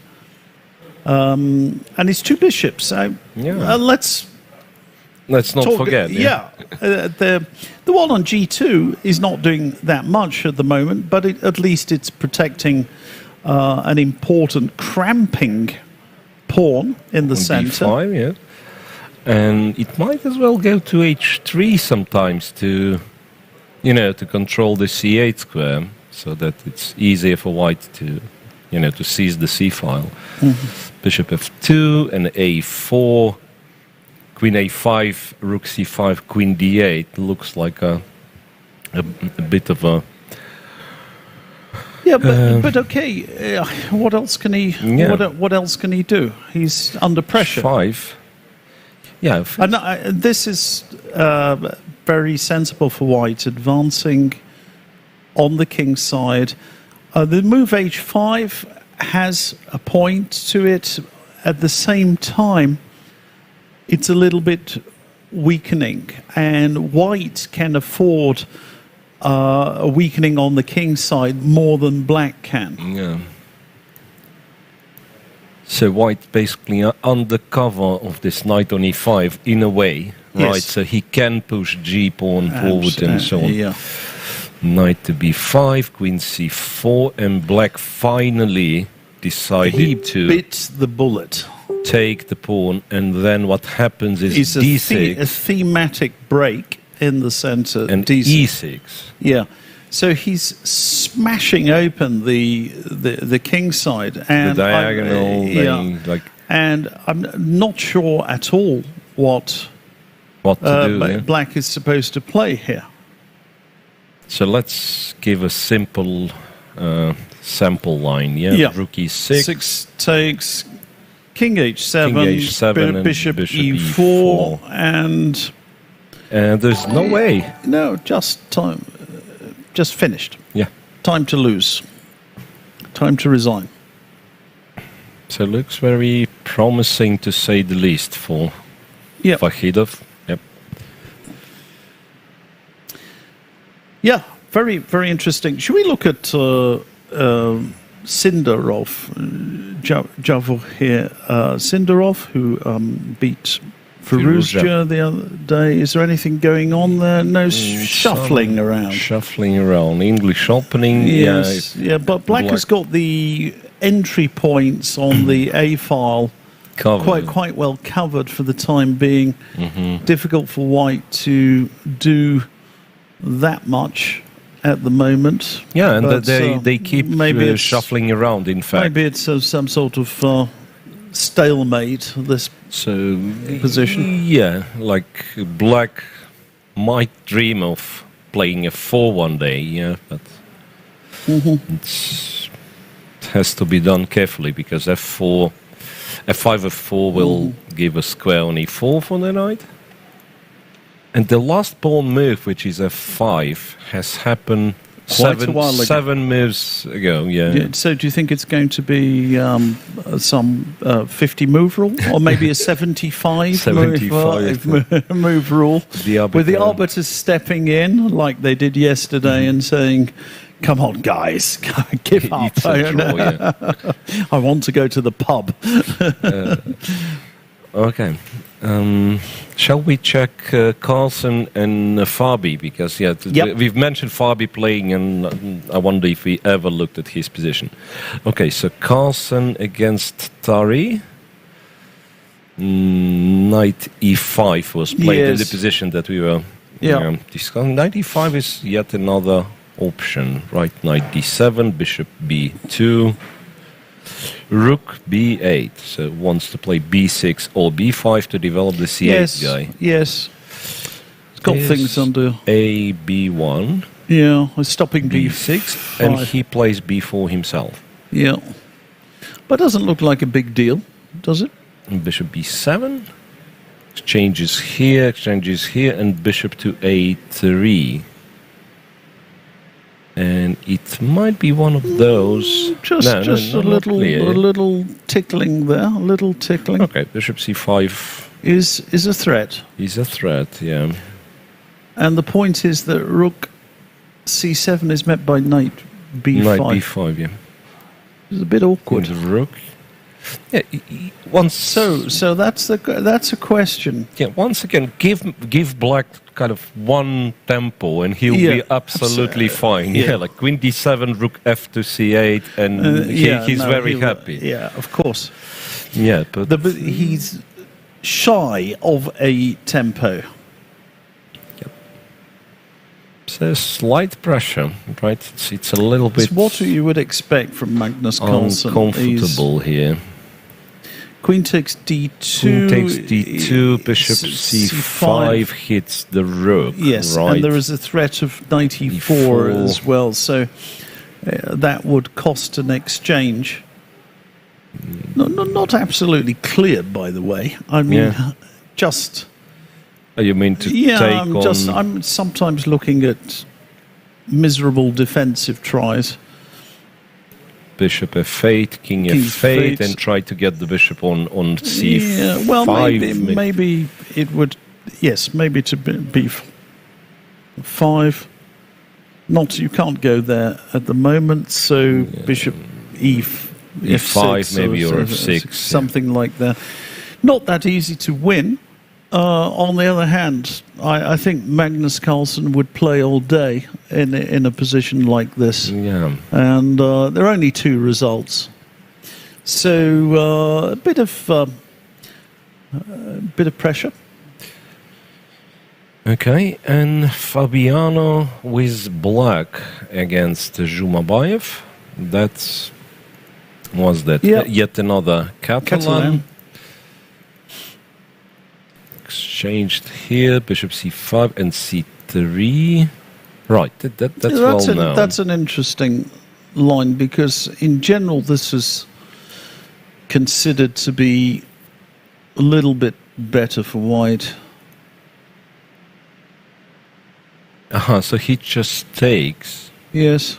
Because people were, if I'm not, Here you can take it. Yes, you well, do. Yeah, and then it's a little bit better for white. It's a strange position, which it looks identical, but somehow the black c pawn is weaker than white c pawn. Indeed. And what happened was this, and then you have what it's called, the queen side majority for black, which will be hard to advance, right? And white has some superiority in the center. F5. And F5 is typical, right? It is. Because, in fact, you need to cement your knight in the center of the board. D5, yeah. So the pawn on B6, if we can just show that, dominates to a degree the knight on B3. On B3. So these are typical positional themes. D to C1, interestingly, right? The rook on D1 is in the center, but at the same time the D file is unlikely to open. Yes. So he puts the rook on this rook on the C file, and the other rook might come into play after A5, E3, bishop to F1, swapping the bishops, G5 and G4. Expanding. That is a very good positional move, because everything is to cement the knight on D5. So one of white's ideas is to advance in the center with F3 and E4. Once that knight is evicted, white may claim a slight advantage or something like that. But when black just quickly advances, obviously in an endgame he's not going to get mated. Here there's no chance G4, of that whatsoever. This, to my mind, is a bit awkward for white. For white, yes. Yeah, potentially this can be better for black, if not better already. Right, Yeah. and once again, pay attention to this knight cementing everything, right? Yes. So it blocks the pawns, it guards B6, so even Yes. if white was to play A5 and say black couldn't react in any way, so white exchanges, still the B6 pawn is safe. Doesn't achieve anything. Yeah. So 92, he's correctly realized that this knight was misplaced, and he's now aiming for the E5 square and maybe coming into C6. Yeah, that's one of So this is the route. There are some other possibilities, perhaps less effective. White can consider E4. Not sure how good that is. Yeah, that's once again it's the move that you do play in these structures, right? But I'd argue that more often in the middle game, so that you have E6 as the potential target, right, with queens on the board and so on. Yes. But yeah, so black will probably hover with the king somewhere around D7, and then we'll see. Maybe he'll try to push the H-pawn. Black is not without a chance here. He might, Fabi might get some winning chances. Has he done something or not? No, he just arrived. He's done something. He arrived to the board, right? Our friend Anish, what does he do? Oh, whoa. What is that? That was the last time we've seen was this one, yeah, and then b5, and we've guessed it all till queen b5 in Anish's game. Yes, very good. And queen f1 was played, after which... Yeah.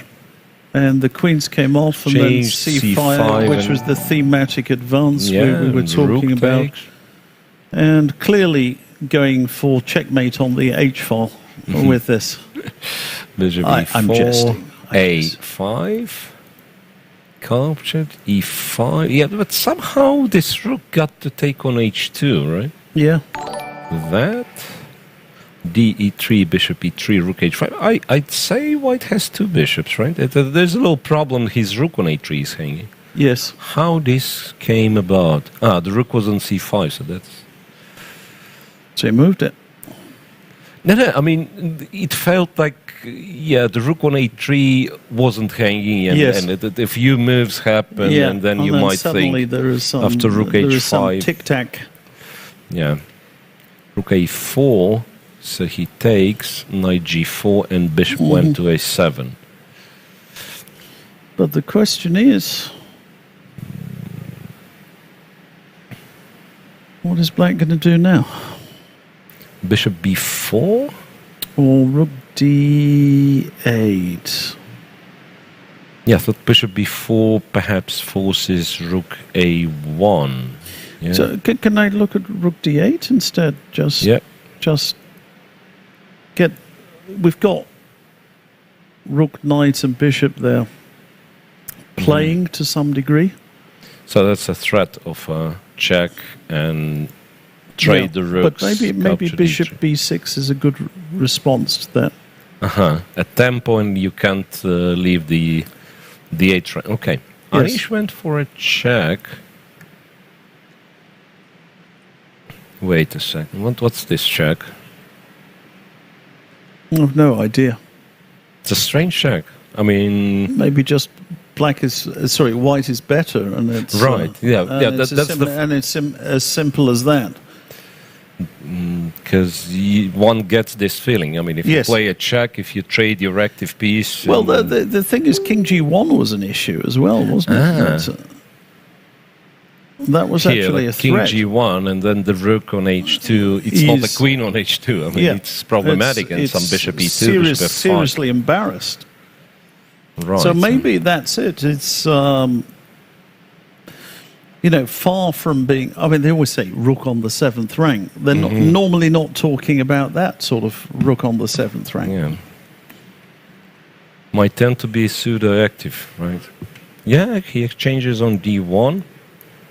Now, if you give white some time to coordinate, he'll be very close to winning. I mean, it's very, very promising for white. It's a stinky position for black. And this is, again, where maybe occasionally we're a bit obsessive. We talk about bishops, the bishop pair. But here it would seem that white has good long-term prospects of getting to use his piece. I think black wants to keep a pair of rooks on, wants to make it as difficult as possible in the short term for white to advance the B pawn. But I wonder about rook b5 here. And rook b5 trying to penetrate. And rook b8 as well. Not an immediate rook b8, but protect the f2 pawn, and then go rook b8, swap the rooks. And maybe it's not. Maybe you're not in time. Rook d8. King e2, and then rook d7, and maybe there are some issues there with the bishop. It doesn't have as many squares as you would like. Yeah. Still, it's not equal. I mean, bishop c. Then you've got knight f2 as a possibility. Can we try to improve on this one by playing rook d5? You can. So that's. And you're trying to encourage the move knight f6, after which you will... you go here. Yes. And after rook d8, you can play rook b8. Absolutely. And yeah, in that position will be tremendously dangerous. Still, you're a long way from winning, Yeah. but that could be pretty nasty. You know what happened? Mamedyarov just lost in in less than 3 hours. Yeah, in I just 29 moves. Yes. Just got completely. Yeah, his d3 perhaps was not to the point. F to d1. Well, we felt, didn't we, that it was not effective. Bishop e1, e5. And that looks like a very, very strange choice. Bishop d5. Oh, well. And if you don't have a good move now... Yeah, I had to plan for it in advance. Yeah, perhaps e5... Yeah, I mean, I don't know how good or bad Black's position already is, but... Yes. e5 looks like a blunder. Yes. Bishop d5, and if the next move is king g7... Okay, maybe could we not take... we couldn't... No. The point was that rook takes c1, bishop takes e8 is the issue? Yes, because takes queen f7 check. And, check, and h4, and something. And bishop takes h5 check. Bishop h5 check. Nice. Yes. Queen f5 check. And queen g5 mate. Oh. Bravo. Yeah.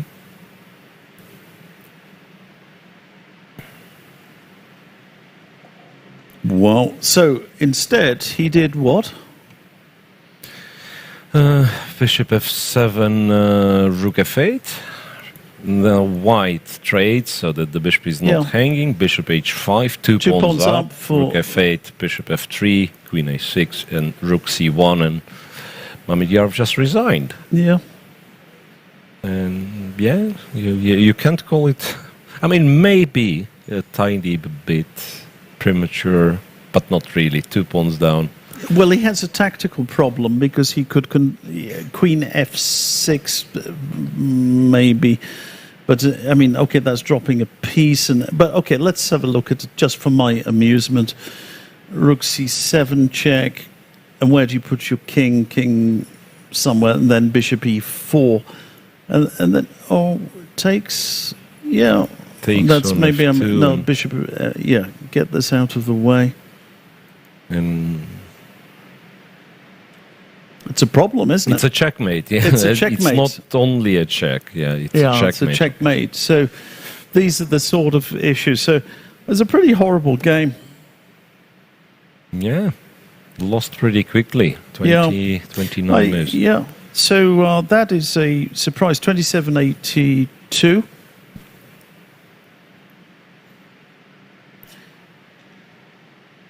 There are some players in this tournament I've hardly scored any points against. Shirov is one of them. And Shach is one of those guys. I played him twice and beaten him very quickly with white and black. So just sometimes stylistically.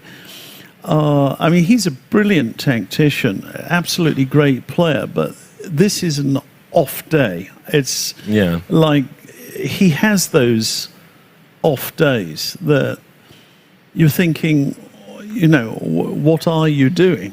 And this is... He will be very disappointed with this because it seemed like a fairly normal position, and he went downhill very, very quickly. And I think players of... I don't know if I can say players of his style, but there are certain types of players who are more susceptible to kind of falling apart when it's not your day. Yes. Because say Tolia Karpov, I mean, you can hardly imagine, even though he was blundering something. In his best days, you can hardly imagine like him falling apart, losing control over the position. Because this was just a fairly normal position, and he just lost the sense of what he was doing. Yeah, so that's aggression,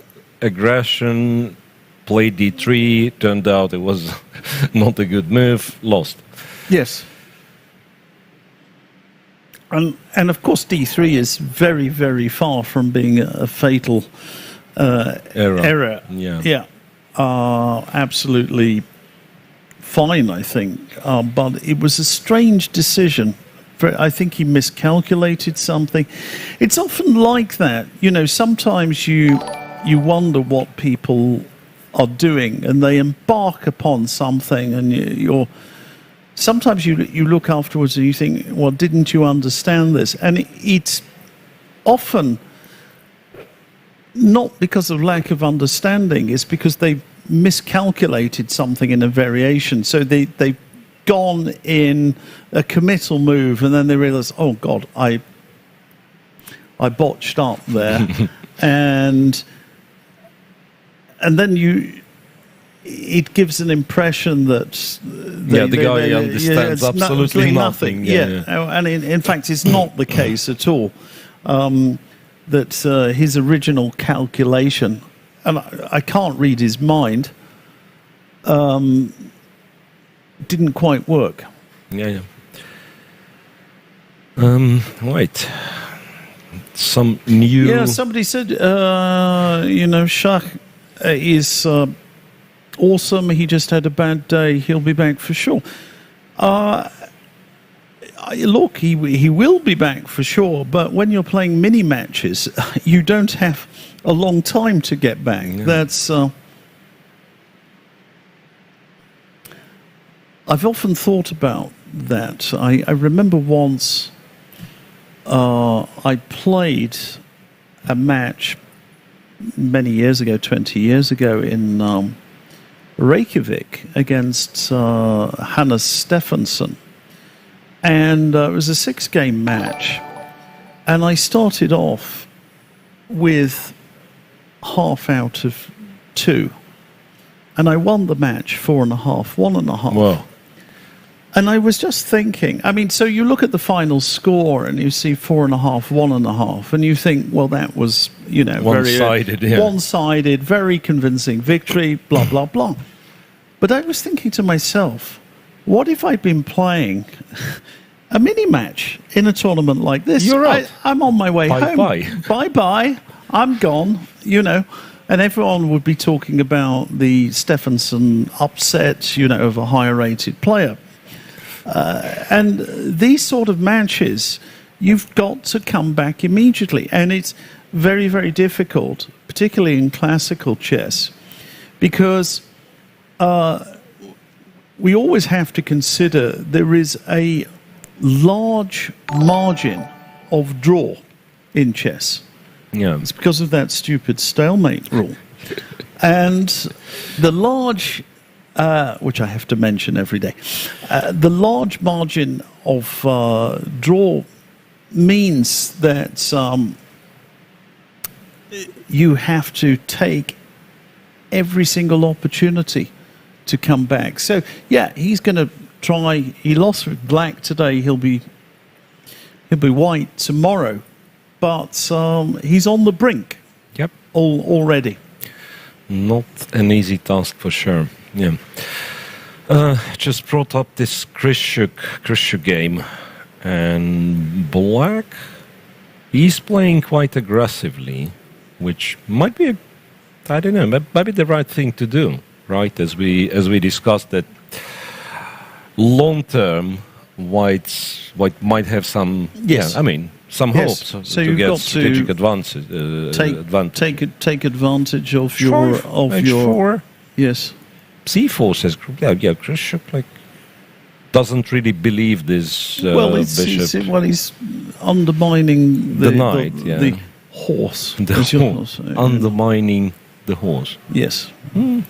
Because we've never seen anybody on top of the horse. Bishop F5. I learned that from a famous grandmaster. Bishop E5, G4, and Bishop F4. Yeah, once again. that's a square for my bishop. It's a So clever, if you clever tactic, isn't it? and this can't really run away. Bishop f4, rook to e8, knight e5, and then pawn takes. Interestingly, h3. I have no idea what the idea is. G takes h3. Yeah, that's what you want to do. Resign, or what? What's the h3? It's weird. Okay, takes. This diagonal is I have no open, idea. but I don't see any idea. I mean, isn't it? I mean, that's a nice cross pin, but it doesn't make any sense. It doesn't right? quite work, I'm afraid. Doesn't make any sense. Isn't this just time to resign? Yeah, h3, gh3. I mean, if you take back, some check, followed by f3, or not. I mean, so kind of check on g1 seems enough. Maybe his idea is queen h4. Maybe that's his idea. So h3, g takes, and queen h4. But it's collapsing. But it doesn't yeah, I'm trying to go. Sorry? I mean, can take it. A knight. Well, I've got another suggestion. Castle's queenside, is that still legal?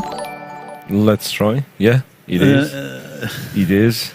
If it's legal, it's a good move. It's about time to give up. Yeah. It's that bad. It really is that bad. We're not exaggerating. Yeah, but actually capturing this one, I don't think it's it's worse, because what does black do? I mean, I don't think you can. Okay, queen takes. Yeah, maybe. Castle long looks very, very strong.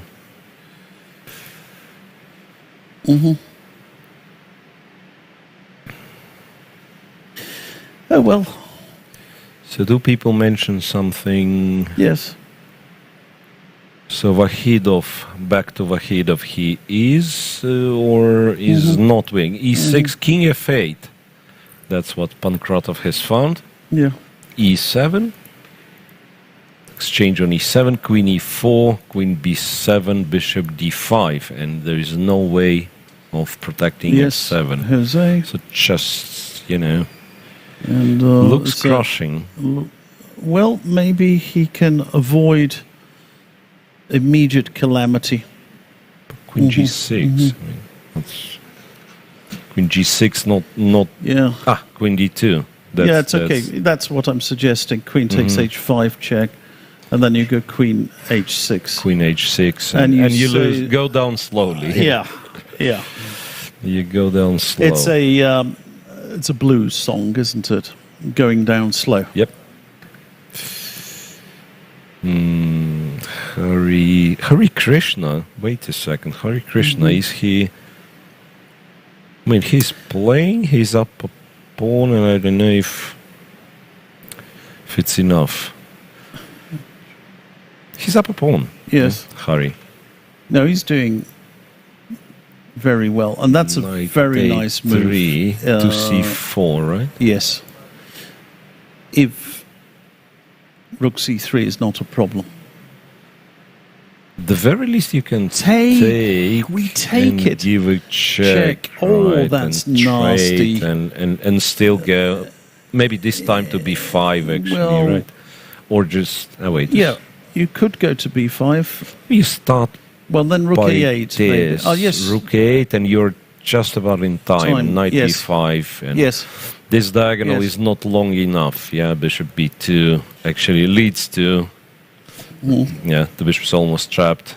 Wonderful. It's great stuff. Yeah. Hari. He's very good in those technical positions, right? I mean, he must be good at chess with 27 plus rating for quite a while. Yeah. But, the games of Hari Krishna, I remember those are typically some long grinds. Oh, yes. Yeah. Yeah, very good plan. I mean, what's that? Why is it in progress still? Whenever I see rook endings and a lot of weak pawns, I tend to think, that's a draw in some way. That's Sevian versus Duda. 2 Indian players again. Vidit and Atiban. Do you spend a lot of time on the social media? Social media, Evgeny? No, not really. Not really. Not really. Yes, you're not quite wise not to bother too much with that. And why was this question asked? Because I was just very curious because this is the phenomenon of. There's a chap here complains about the commentary every single day, and of all the websites, he always comes back to this one. He can watch the commentary on plenty of other places, but somehow one or two people like to complain, and they're always back.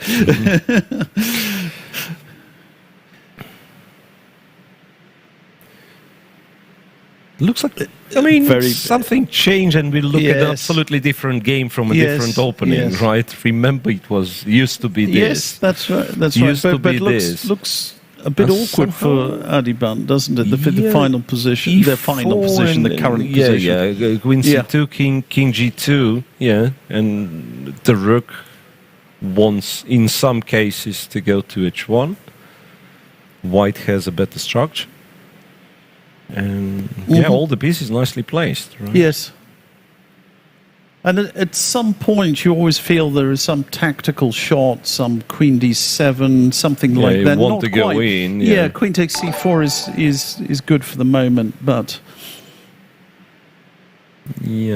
like white pieces. In a very compact way, all protecting each other, right? And black has his all over the place. In the style of Ulf Andersson, there are one or two Swedes here. Look, Bishop F3 in combination with King G2. It's a sign of a great chess culture. Speaking of Swedish players, where's Nils? Nils against Jeffrey. That's this endgame. That's this endgame. White's better. White's better. Nothing changed all that much. Pressing. It's unpleasant to defend these positions. Very, very unpleasant. Right. Was some endgames. That's Puya Idani. From Iran. Yes, with black. We've been to. I think he was playing. Yeah, he was playing. He's one of the few unlucky guys that I managed to win against. Right. Yes, that's right. Of course. And maybe Tomaszewski will explain in great detail why Bishop E7 is considered to be not the best. Okay, let's have a look. We've been in Klaus Junge system. The Klaus Junge system. So Bishop to E7, unlike Shirov's Knight D7, which was played in Shirov's game. It's not Shirov's move. It's Junge or Botvinnik move. Okay, and here black wins the pawn back. And they normally go G3 here. G3, Bishop G2. Yeah, and then there's Bishop B7 and Knight A6, as I recall. And I do remember, wasn't it Basil Smyslov?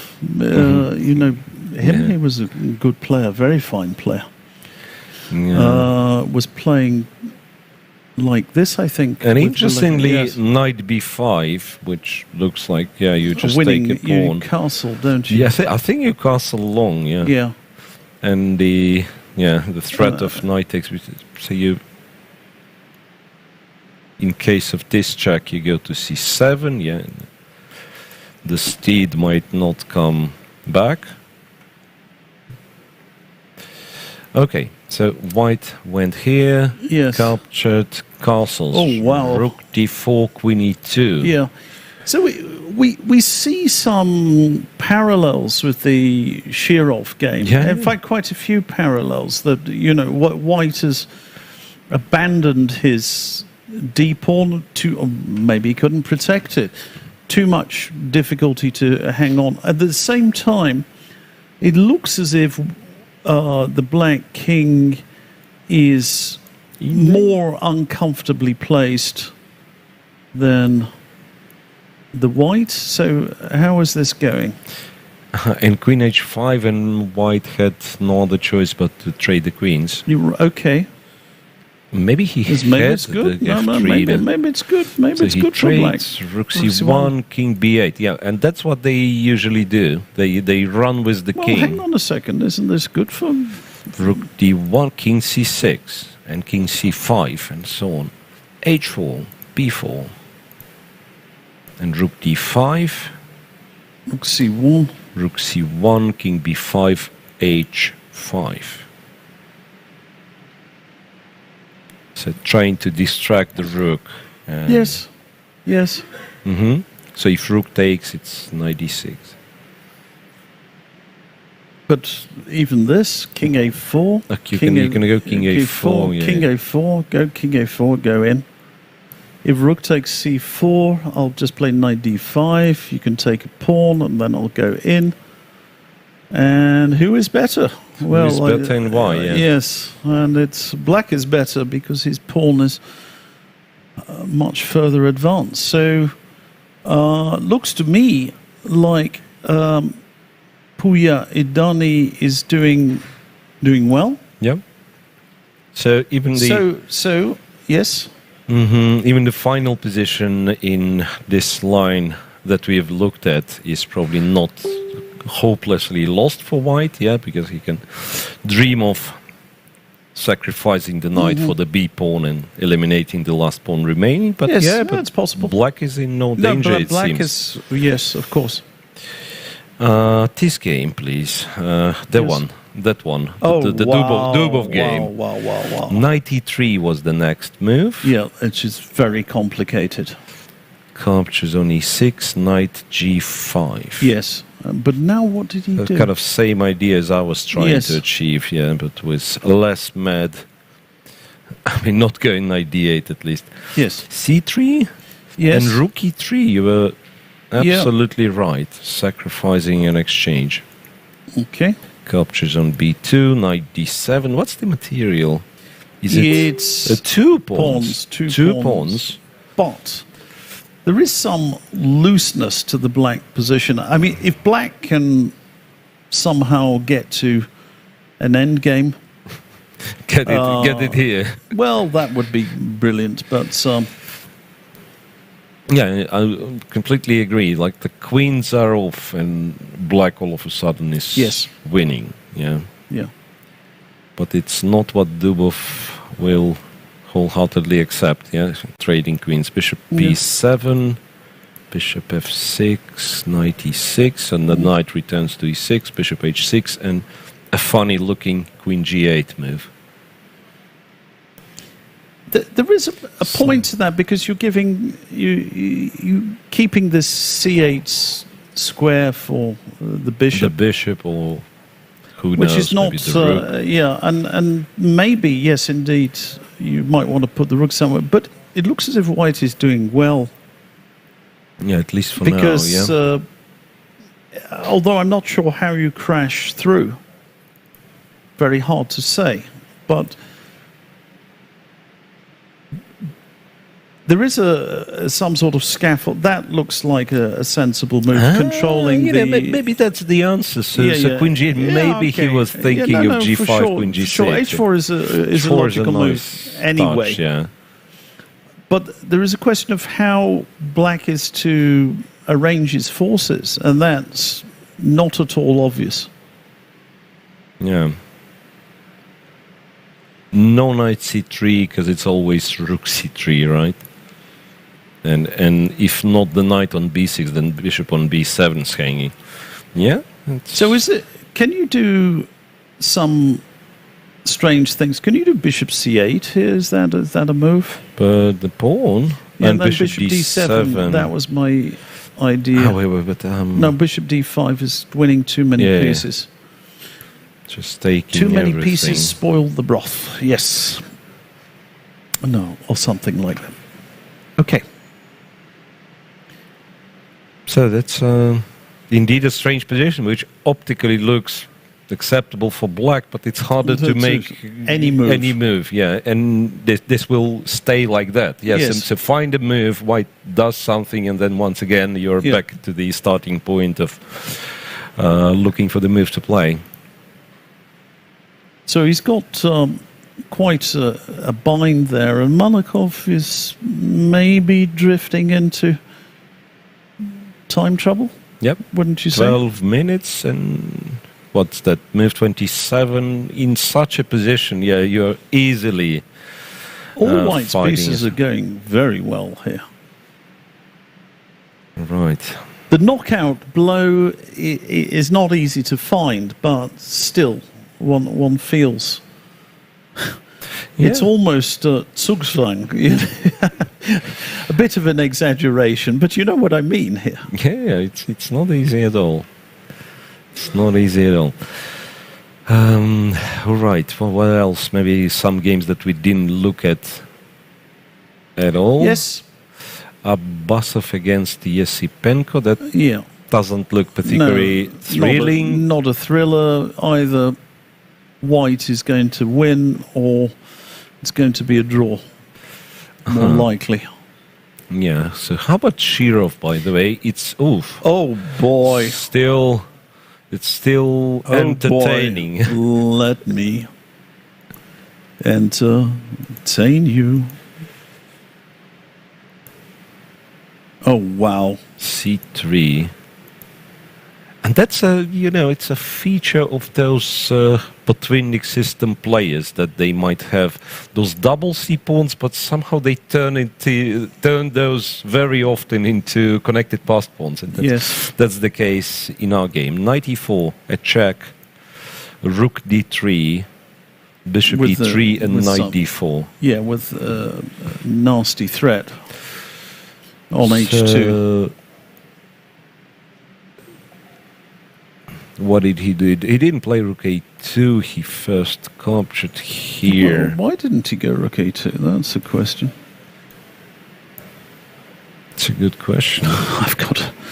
It's a good question. Yeah, I don't know. Was he forced to take on? So he captured on D4, and now he's thinking. Very odd. I think we have a result. Yeah, Maxim Matlakov finished in a draw. So Wojtaszek Matlakov. I mean, some. So we'll solid position. Might have been expected. I think we're having more draws today, than in previous rounds. Mamedyarov went down. That was a surprise, but and yes, we will get results. Some decisive results. That much is absolutely certain. Oh yeah. So what's going on here? Knight G5. Ooh. Knight G5. Yeah, that's of course very logical idea. Yeah, because the rook is completely misplaced. Yeah. That's it. That's the point. This, and all of a sudden, like the rook D3 to B3, be a legal move, and black is. Yeah, but that is a real problem, isn't it? Yeah, but this rook on D3. But the rook is totally out. And F7 is not possible to. No, you can't defend guard. this. So anything. It also runs into Rook B1. Does he have a move at all? How about Rook H6? Rook H6. So takes Rook F6. Knight E5. We have to play Rook D2. Takes. And we're dropping. We're dropping a pawn. We're dropping a pawn. You're not dropping a piece, but you're dropping a pawn. Might still have. That's actually a sad position. Huh? Yeah. Maybe he has to. No, wait. D4. No, he's in huge trouble. I mean, if knight d2 and I'm on time to play some king d5 or king c5, I might be having some glimpse of hope. But he's in trouble, and not even sure if I've played for white the best way possible. No, but that's just it. the most straightforward, So again, it's very. He's gone rook h6. Yeah, I just think he's smashed here, isn't he? Wait a second, Nigel. There's also this, and somehow this king might not be entirely safe. So there'll be some checks from strange angles. Don't bother. Yeah, I know what you mean, but king b6 or something. King b6, yeah. Okay, check. Oh, so that King c5, check, and you'll probably take this knight. I mean, you can take this knight and finally free the rook or play. You actually do take. You do take, and you go c2. And it's not the same when the pawns are on c2 and d3. Two connected pass pawns apparently count for something. Yeah, even in this day and age. Okay. It's jolly to hear some fundamental things are still with us. No, he's going to play knight e5. Alexei's in trouble.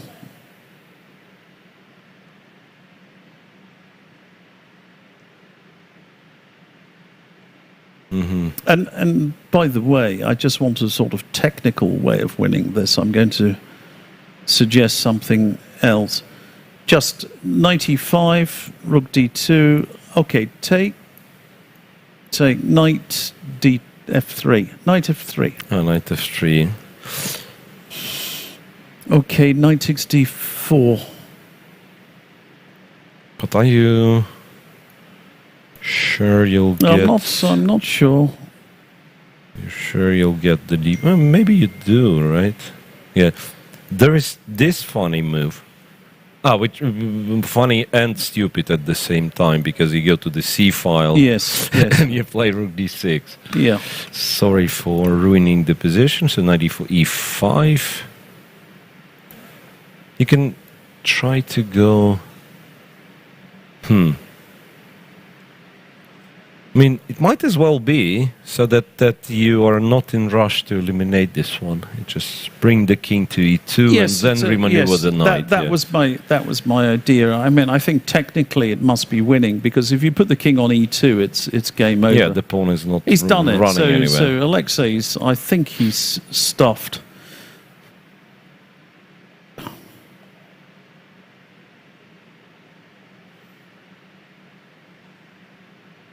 Okay, we'll see.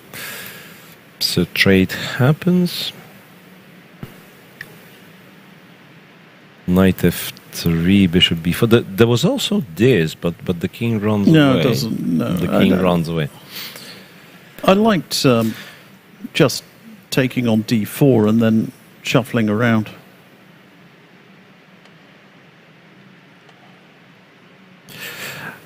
All right. Okay. Next to this game, we have Nihal Sarin against Andreikin, where interestingly only 23 moves played. Right. So that's kind of a slowish game. And the opening on this one, b3, b6, e4. How about that? I'm a bit speechless there. Is that the best move against the Owen's defense? E4 and b6. So other way around. E4, b6, b3. Okay. I suspect it's not the best move, to be honest. But h4 is kind of a reoccurring in every type of position. Nowadays you can play h4. All right, anyway, back to reality, back to the position we have right now. Those are tricky endgames.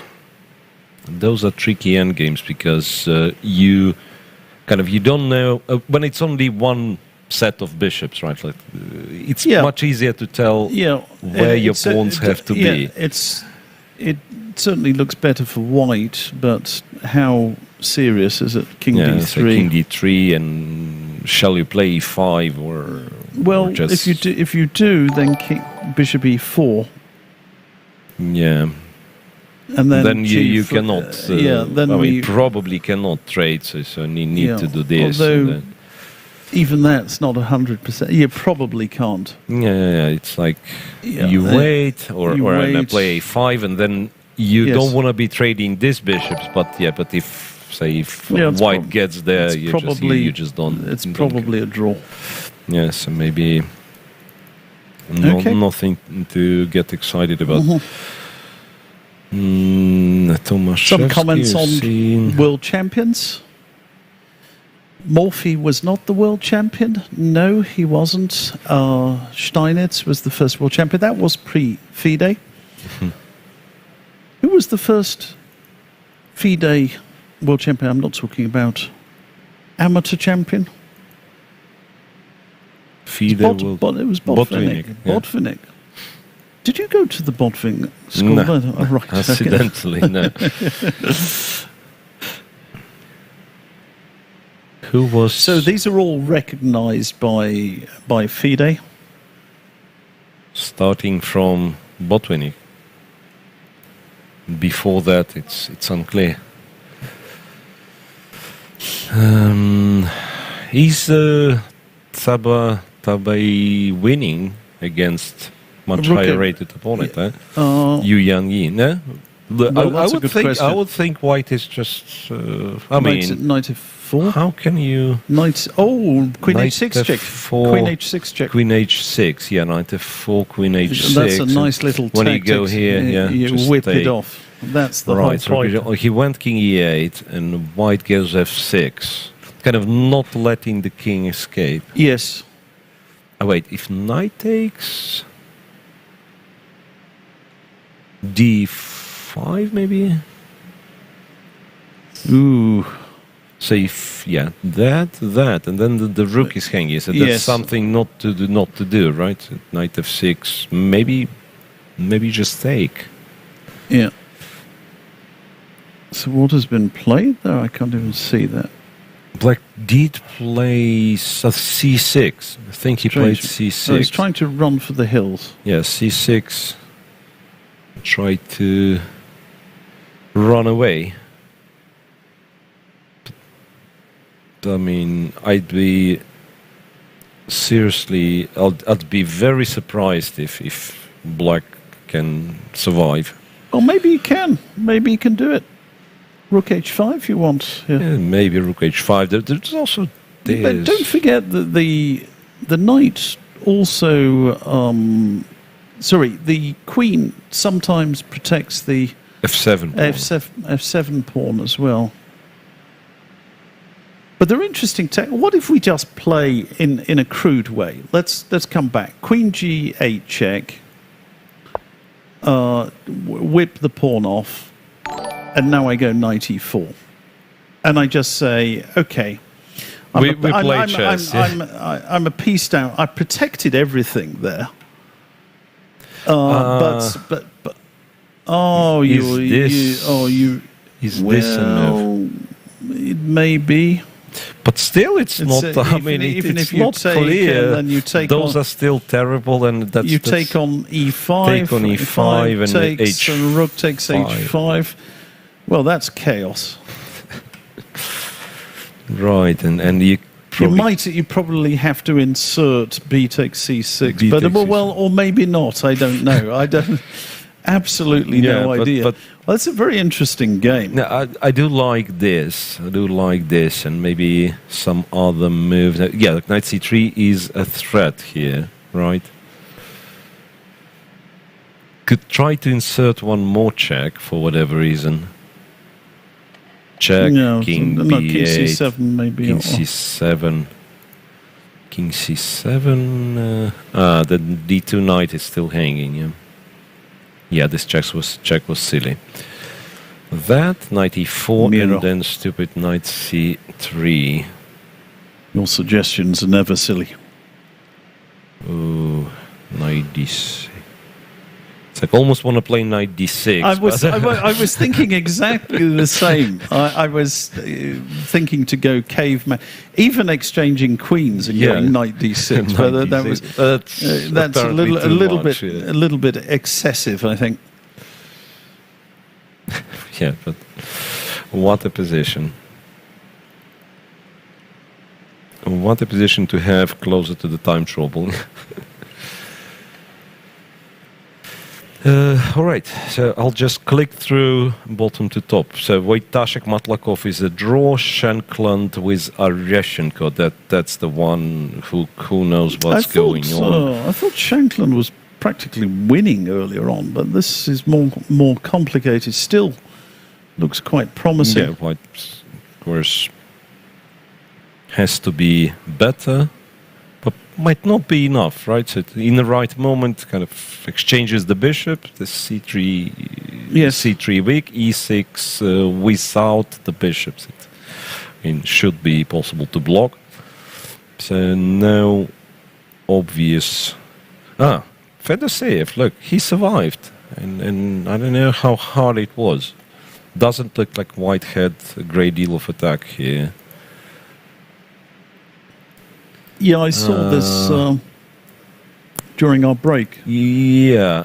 So he spent, I don't know if it was needed, but he spent some time just maneuvering the bishop. He was perhaps hoping for the bishop to be useful on this diagonal. Some e5 happened at some point. Bishop f1 and knight f5. That was that's probably a and his clever bishop, move. Look, that's amazing. His bishop took that long to get to c1. Look at the next couple of moves. No, but the thing is, perhaps he was hoping for that, but there is knight c4, right? Yes. There's knight c4. And he went back, and he went to g5, and then he went back to c1. And you know what? Later on, the bishop went to a3. So it was this, and this, and this, and this, and this. Oh, that's beautiful. That's yes. 1, 2, 3, 4, 5, 6 moves. So 6 tempi were wasted on this maneuver. Invested in this maneuver. Yes. It looks the same, it looks the same, but it's no longer the same. Yeah, the bishop is much more powerful. Yeah, it's done its exercise. No, but seriously, so there's like no wonder that White got a result. What was that? We've got a result. Tomaszewski made a draw with Pujajdani. Yes. Knight a4 indeed. Knight takes c4 was played. And knight d2. That's very important to stop this king invasion. Right. Yeah. Invasion of the body snatchers. Body snatchers. Yes. It was a movie once upon a time. All right. So Gariev. Well, it took me few seconds to switch to Tomaszewski's game, and when I'm back, no queens, no nothing, everything's just disappeared. Black is a pawn up, but it's still hard work to win. Yeah, somehow those look weak, but it's not that easy to.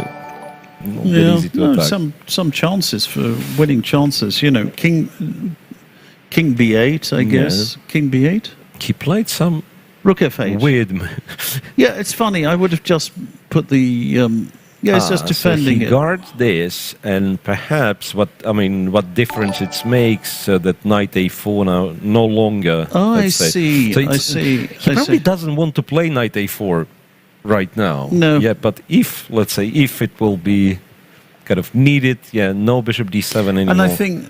Perhaps he just wants to meet rook d5 with b6, because then he has these protected, and the king comes to c7 very quickly. And once the rook is evicted from the sixth rank, then Black is in total command, rook A8. And then, yeah, rook A8. And here he's well on the way to winning, I would suggest. Yep. Navarra, David Navarra, by the way, who's also known to play very nice fighting chess, and he's Ante Brukic, is he winning? Is he mating? Salim. Somebody claims. Knight F7. How did it happen? I don't know. F5, rook G3, king H7, knight F7. And somebody queen says this takes is C4, and somebody says that is. Well, hang on a second.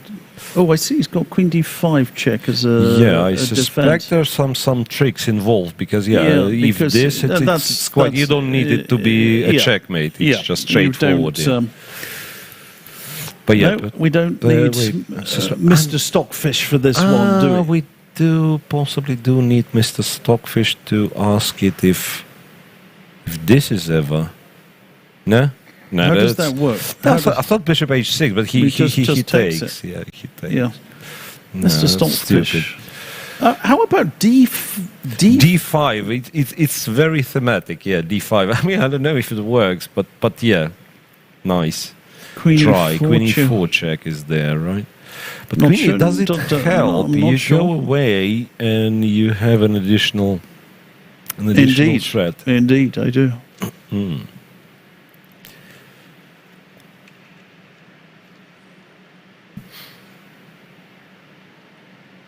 I think that's the movie I would play. It's Queen of 5. He's taken that. Oh, that's what? Queen takes F5. Nigel. And now what? And now what? It's that simple, I guess. How does it go? Oh, this is so simple. Very good. Excellent. And that. Excellent. Okay, that's it. Yeah. Like in checkers, right? Yeah, that's it. Checkers, just check, and that's very it. Simple. And we are shown who has won. Cheparinov? No, that can't be Cheparinov. Cheparinov was playing. That's exactly Queen F5. He resigned, or what? Yes, he resigned already.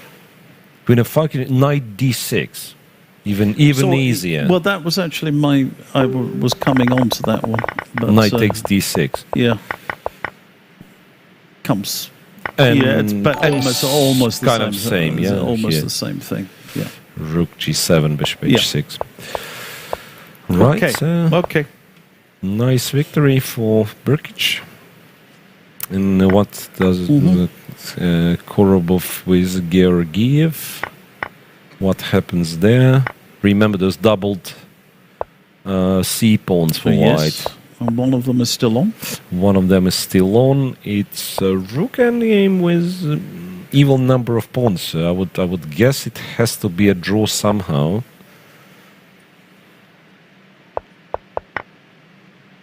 Maybe not so sure. Not that many. Well, why do you think that's a draw?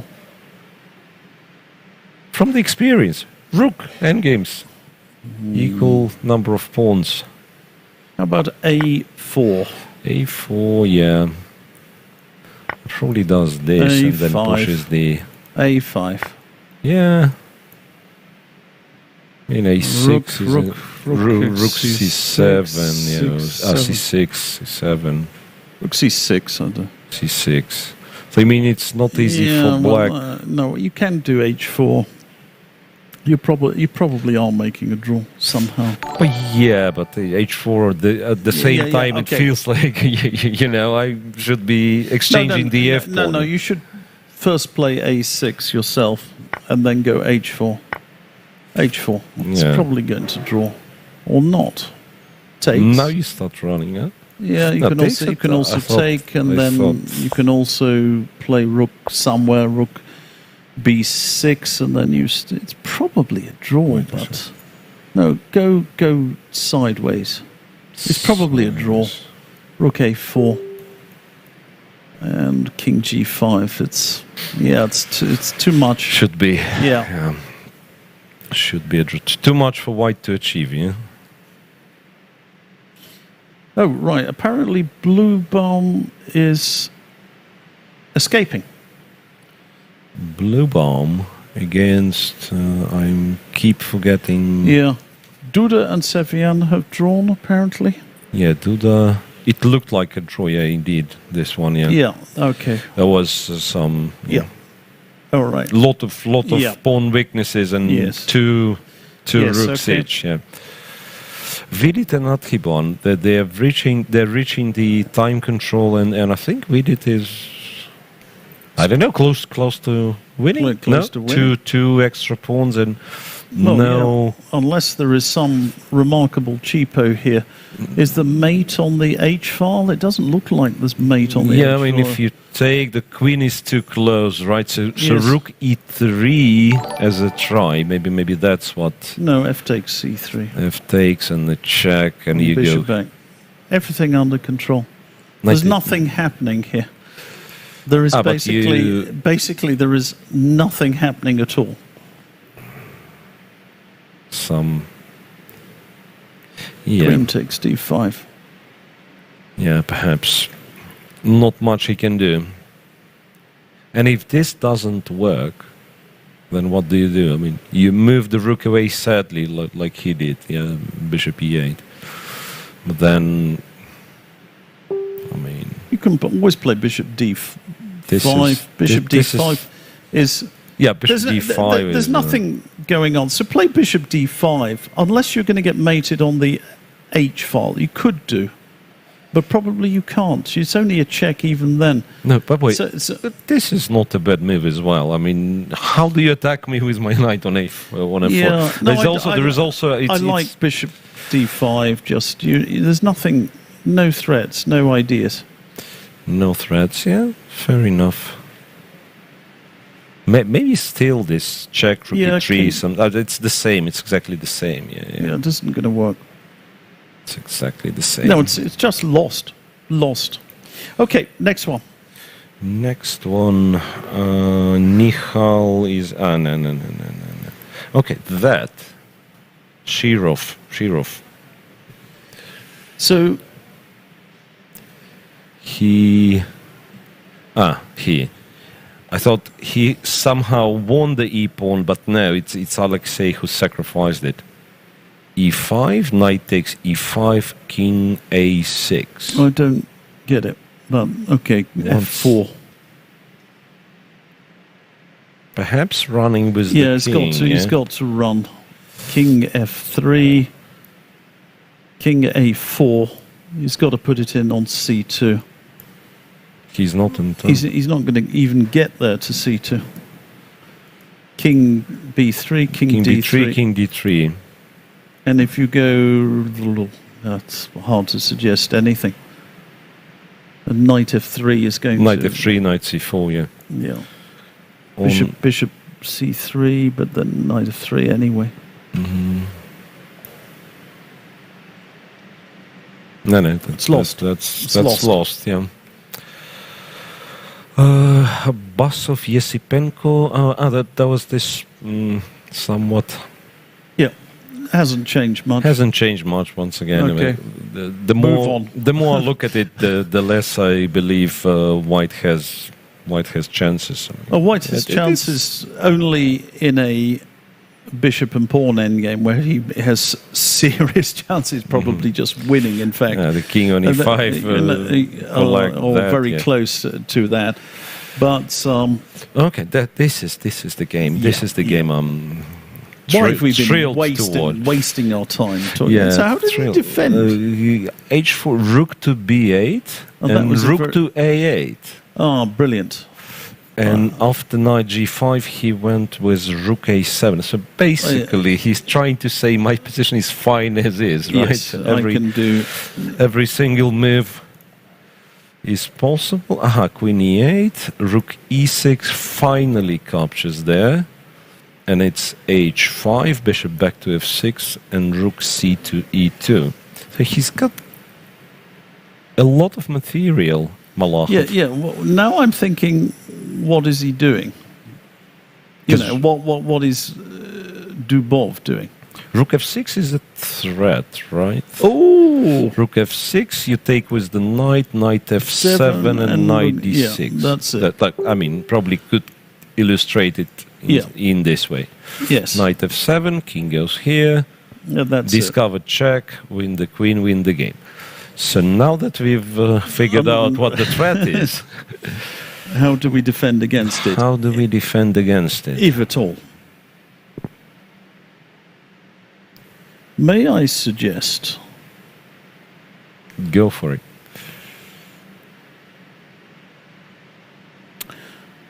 Bishop takes g5? Whoa. Not with tremendous enthusiasm on my part. As you may have realised, Bishop c... Bishop c8, Yeah, but the queen b2 check could be awkward now. Yeah. Or not. Yeah, go on, queen b2. I wonder if I... No, go. I wonder if I first take it. No. Go. You go want queen. to do this? Yes. Is that good? I don't know. I'm trying Bishop to f6 bishop f6, right? Bishop takes c3, bishop takes e6. And rook takes. You can also go bishop h8. No, you can. But you can even take. Yeah, you can take, because knight is hanging. Yeah. Yep. Knight is hanging. And knight takes a4. You've got queen b3 or something Mm-hmm. against that. Looks like Dubov is crashing through. Raging talent. An immediate queen b2 was played, Nigel. So he once again creates one of those Dubov's typical Dubov masterpieces. It's a back rank mate. Knight c3. Knight c3. And then what? And then he captures, right? Yes. He threatens the same thing. Oh, it's gone. And rook e7 and everything. It's gone. Knight takes a4. Can he do that? I'm just trying to hold things together for a move. But queen anywhere, queen a1, queen d2. Ah, you actually don't need this exchange, right? Yeah, because just queen. You're almost guaranteed that queen takes, yeah. Yeah, and then we go on. These guys are still nowhere near defending the king. Well, okay, bishop c8 now. Bishop c8. No, queen a1 was a better move. Yeah, that's why bother with this nonsense. Knight a4, queen a1. I think that's also winning, by the way. I mean, the more I think about it, it's completely winning. So he's going to smash through. 1 minute left for Malakov, so we might as well wait for wait for a few more moves, because this is an entertaining position, even though completely lost for black. But yeah, when Dubov is in this kind of position, he also you have a feeling that he prefers to get some extra style points. Yes. So you can expect him to, to do. You mean he's preparing? Nice things. He's preparing for his interview after the game. Is that what you mean? Yeah, I mean he could go for some unnecessary but beautiful sacrifice or something like that. It's hopeless. He's whipped it off. He's done it. A4, yeah? Yeah.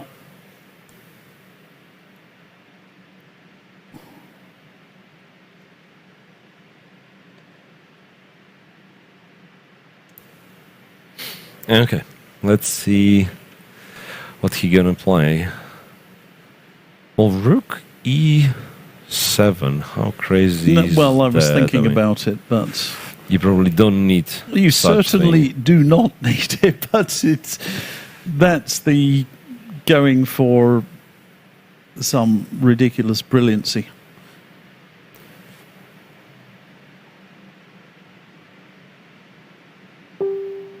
Yeah, perhaps queen a1 is just too sensible. Far too sensible. Bishop f6.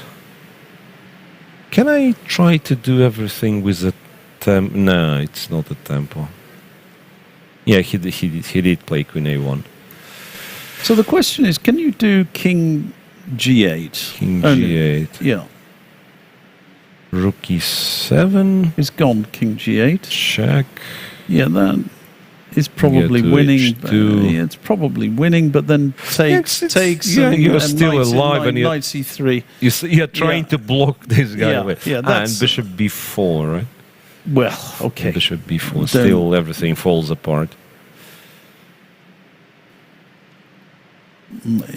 Yeah, it's, I mean, it's beyond this point where you can repair something, it seems. And he did do this. He did go king to g8. This is it's where the dam has burst, and you're going around with sellotape trying to repair it. Yeah, absolutely. Just, Yeah, maybe I'll be. It isn't going to work, you know. Maybe I'll be able to stop it. Yeah, for rook to e1. He in fact tends to prefer simple solutions. Yeah, just move it away. Nothing is hanging. Still winning on the king side.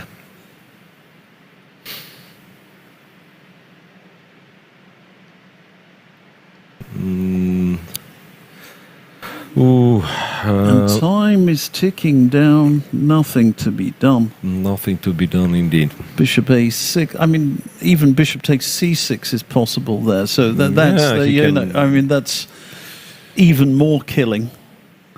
And if you just allow, I think he's going to resign. I honestly think he's going to resign here. Yeah, not much to do. Is B3 so bishop a8 hoping to trade one rook. B3 isn't going to help. Bishop a6. Okay. No, bishop c6 wins. Bishop to c6 wins. That's what we think. Yeah. By the way, what was wrong with b3 though? Go back one move. Yeah. No, king That's what I'm g8, trying to king rook g8. e1, b3. What's So if rook takes e7, I wanted to take queen you wanted takes. to take queen takes, bishop takes, and bishop takes. b3. That's queen a3. And there is, I mean, it's almost trapped. Yeah. It's almost trapped, but not really. Not really. And yeah, if black would have had a queen around f7 in this position, Yes. I would believe that he's fighting. Yeah, but Maybe he could have done it differently instead of b2. If we it's gone, we take c5. Let's play positionally. Okay. We show our positional genius. c5. If bishop takes. That's a caveman in action. You punk! You punk! Caveman in action, right? God. Yeah, okay. But why is he thinking of the bishop ac? Because he can, yeah. All right. There are lots of interesting games. Apparently, Grishuk game is mate in 10. Says somebody. Grishuk, thank you very much. Mate in 10. Grishuk is very good with those opposite colored bishops. Yes, I have apparently. to say so. Mate in 10 after. Well, I mean, I don't know. it looks matey. How often do you have 5 passed pawns, Nigel? 5 passed Well, pawns. I had a game against Boris Gelfand where I had 5 connected passed pawns, and he had 3 connected passed pawns. Oh, that's nice. That was from our candidates match. That is nice. Daniel Dubov is still on our screen, right? Yeah. Bishop c6, queen to d8. Is he fighting all of a sudden? No, wait. No. I thought, we take on a4 and what was the idea? The equal, sorry, the minor pieces are equal, but then I've realized that the rooks are not equal. I mean, white is a rook up. Queen d5, okay, he tries for that. Bishop c6. Bishop c6, and there's nothing to be done. I mean, basically, he's trying not to lose on time, but bishop back to c6 just finishes. Okay, that's it. Finishes it off, yeah. Yeah, that was his last cheapo. Grishuk has won, and Tabatabai won against Yu Yang Yi. Yeah, and I have to say that's one of the candidates for the absolutely for, for the platinum crown. The end of that game, because absolutely we felt it was looking very promising, but C4. Wow. Knight F6, DE5, yeah. DE5, so just keeps, Rook E5. Keeps the pieces on. This rook joins. Yes. And then Rook to E7. Everything with checks. Everything with check. Queen E5, King C, Rook E to D7. Oh, very and nice. the Knight is kept to cover B1, yeah? Bishop B6, and he captures, and he goes B6. And that's like lovely. Finally resigned. That's lovely. That's a very, very good game. And the queen dominating. That's a brilliant game. That's a brilliant game. B6 and checkmate after Queen F5, Rook D8. Yeah. All right. So Magnus's game is, I mean, it still didn't reach the time control, 37 moves, but it's not that sharp, I wanted to say. It is for black. Black is in... Yeah. I mean, if you have to defend your pawn by playing D4, you're in trouble with Knight D5 there. Right. Maybe not. Maybe you go for a counter attack on the e-pawn, probably your only chance to save your... I'm thinking Knight D5, but Rook E8 is what I... Rook E8, right. What happens if I take and go Rook E1? Will you be able to... maybe Rook E5. You do have some trumps as well, right? Like the A-pawn, the H3 pawn is particularly annoying. You do have some Donalds. Donalds, yeah.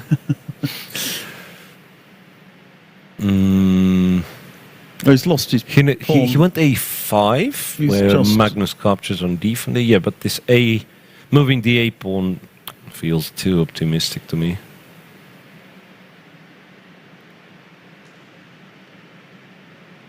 What does he want? Bishop B2? Is that? The bishop. Because now I do believe that you just take, right? I put the rook behind and maybe Bishop B2. Maybe Bishop No, we can't do that. And then Rook C2 or something. I'm at a loss. I'm at a loss to suggest anything. We think our prediction. I'm speaking on your behalf. You have all the right to. Yevgeny, you may contradict me if you wish. We believe that the world champion is going to win. Yes, win, in a word. Convert his advantage. Bishop D4, Rook B5. I thought he had other moves as well. I didn't even think that was necessary. But, okay, you see what his idea is. He just wants to play E3, I think. And it's domination. It's also funny... Total domination. Funny trick. Knight E7, you can't go here. Oh, right. Because of a checkmate. And interestingly, if you go here, I mean, Knight E7, you go to a fade. Let's show this, because this is... If there are any Anastasias watching this broadcast, unfortunately, they may be watching the Russian language broadcast, but any Anastasias... This is called Anastasia's Mate. I only discovered that quite recently. Yeah. Did you know it was called that? No. Once again, it's the same as you said. I knew the checkmate pattern, of course. It's a very well-known thing. And then something like Wikipedia, and I'm checking for whatever reason, maybe like preparing some lessons, and Anastasia's checkmate, yeah. And he's gone over... Yeah, this is it. Knight E7 is going to... end the game. So he went for Knight E7, Knight C6. You can't leave the back rank because of Rook B8. Yeah, this is it. It's going. What a finish! Yeah. What a finish! So please, Magnus, no mistakes this time. I remember praising him for perfect technique, remember. And then he went this knight d7 in that game that he won anyway. Yes. This is it. Hand is coming. Across the board. Close up of the face. Close up of the agony, please. Because we're sadists. Yeah. Oh, we've lost our screen. Oh, yeah.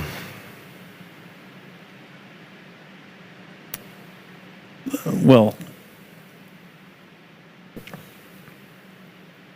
There's nothing. Yeah. That's why. I mean, if you're thinking in this position where you have only one move, king f8, that means you've already realized that it loses.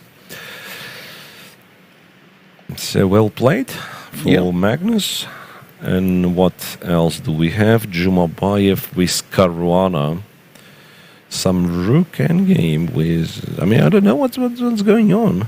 So it's probably was a very, very sharp game. That's both number 2, right? So yes. Magnus wins. That was well played by world champion. What's going on here? He wants to check. No, it's not a check. He wants white to put the rook on e3, so rook d4 will be a checkmate.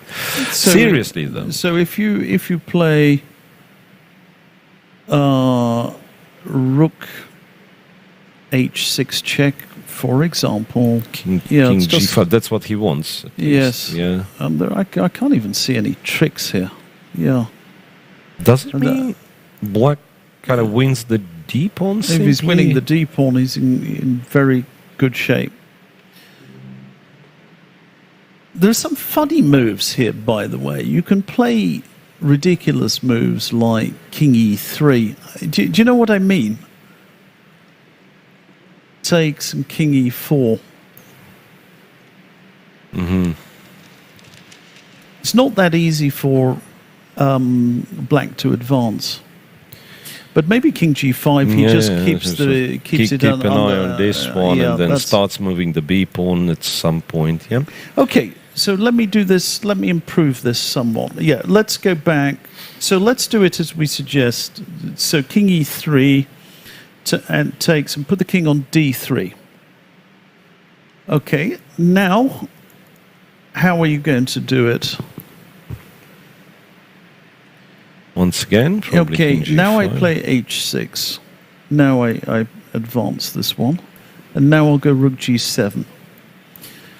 You take and on I would suggest that that is a different story. Absolutely.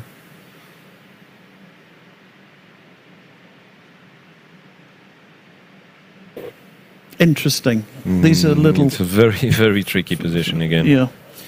Somebody's saying Nihal is losing. Is that possible? Nihal Sarin with possible, Andreikin. Oh, whoa. But what happened? How did he...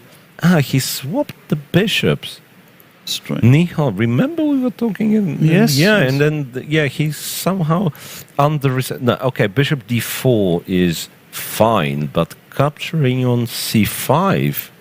Very bizarre choice, to my mind. And g4, arranging like everything on light squares.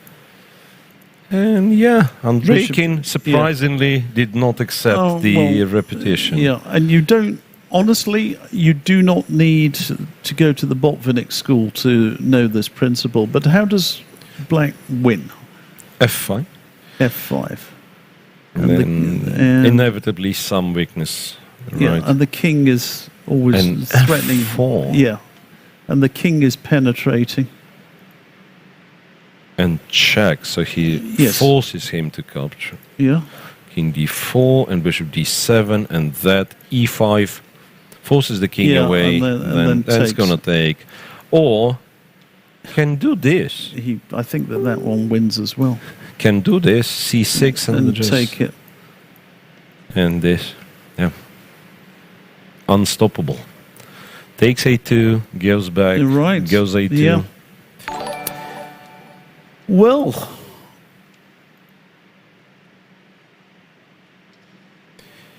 Karjakin has won. You know, Okay. So now we will have a lot of results because that's this critical move 40 thing. Yeah, Karjakin with knight c5. That is so on. disappointing from Nihal. I think that end game play. It's I don't think he'll be happy at all with that. How that went. So how did this finish? Look what Karjakin has won. This position. An h5, and he kept playing, but and maybe some. Yeah, but this is a little bit unpleasant. No, I agree. It's just that you typically do not expect this position, right, to be won on a grandmaster level. But in fact, it's a very annoying. I mean, this setup, right? It is. Black has a lot of kind of improving moves, and you are bound to, just play passively. And rook f3 and rook e3, and you can't change much. Yeah, rook b2. So he's running away. Always doubling here, threatening to double. And that, and h4 again. You cannot. I mean, f4 squares. Whoa. c1. And knight c3 is the big threat. c2 and knight c3, and he won. And that's it, basically. Right. So very nice play by the former World Championship finalist. Oh yeah. Very good technical play. Right, then Vidit won against Sathiman by simply putting the knight on f4, bishop on g2, securing the king's safe and keeping both extra pawns. Nihal, as we've said, he's still in the game, but his position is completely lost. Some draws, like Corey with Sindarov. It was a draw. I think it was a draw. I don't know. It's actually a very depressing way of building a fortress for white, but apparently it is a fortress. Right? Even though I would still be looking for some way to sacrifice a piece or something. Yeah. But managed, okay. Jahangir has won. We've reached the... What's the time? We've got move 40 everywhere, haven't we? Everywhere. So why don't we have a break?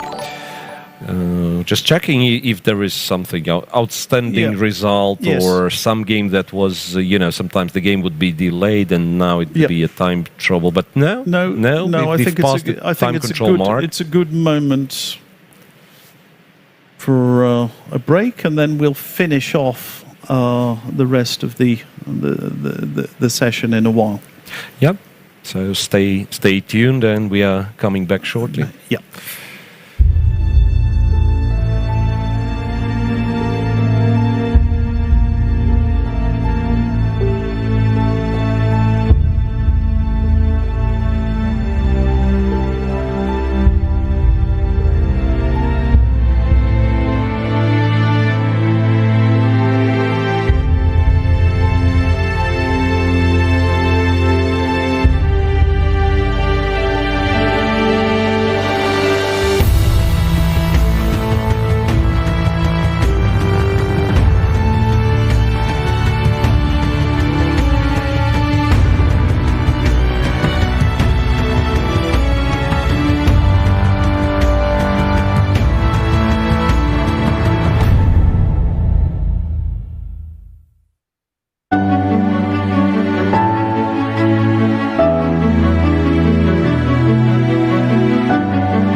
So our first guest this afternoon is Joran van den Borg from the Appeals Committee and also technical delegate to the tournament. Joran, how are you doing this afternoon? I'm still fine. I'm quite happy that the tournament is running smoothly so far, and there has been no appeals yet, so that's also great. So two full rounds, no appeals. That sounds great. Could you talk to us a bit about your job, not only as appeals committee, but also as the technical delegate of the tournament? Yeah, it basically means that I'm kind of right-hand assistant for the tournament organization here. And as director of FIDE, I already had some experience with how to organize a tournament in pandemic time. So we have daily meetings every day at 1 o'clock with the whole team. And I think the organizers did a fantastic job to create this tournament. And now I'm also enjoying the games. Now, Duran, apart from being the representative of the FIDE here in Sochi in the World Cup, you are well known as one of the main organizers, if not the main organizer, of the famous Tata Steel Wijnanzi annual tournament. This is correct? Yes, yeah, that's correct. We pronounce it though in Dutch Wijnanzi, but Wijnanzi is also fine. Yes, that's already a tournament with a very long tradition, and I've been working there already for almost 40 years now in total. And since 1999, I'm the director of the tournament. That's correct. Okay, so Wijnanzi, I think is the correct pronunciation. So, will we get Wijnanzi this year, January? How are things looking for this year's Wijnanzi tournament? Actually, it looks okay. It will be held for the 84th time. This year in 2021, as said, we had a very difficult year because of the pandemic. So we only had the masters and not the traditional challengers, the traditional amateur groups. We even had a lockdown then in the Netherlands. But okay, at least we did it. We had a fantastic tournament. It was won by my countryman Jordan van Foreest, together with Anish Giri. But for me personally, I wish to have as soon as possible the tournament back as it used to be, so with as many participants as possible. But we also have to be realistic, so we can only find out later this year what is possible. Thank you very much, and it's a pleasure to have met you here in the tournament. And if there's any interesting appeals decisions you can talk about further on, we'll get you back here. Okay.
welcome back. We've had some results coming in during that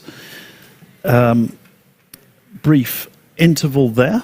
So, what do we have, Evgeny?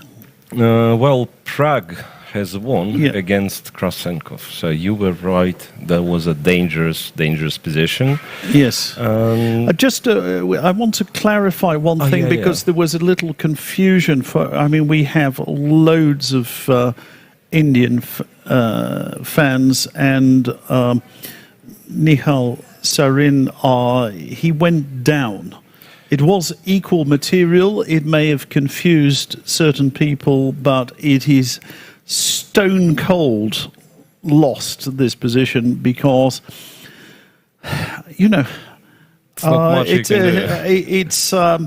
he's done everything wrong, to be honest, in that he's placed his pawns on the same coloured square as his bishop. A very disappointing game from a very, very talented player who somehow played the end game, misplayed the end game horrendously. Yeah. Alrighty. So how many do we have left? Bobby Cheng against, Bobby Cheng against Kovalyov. Yeah.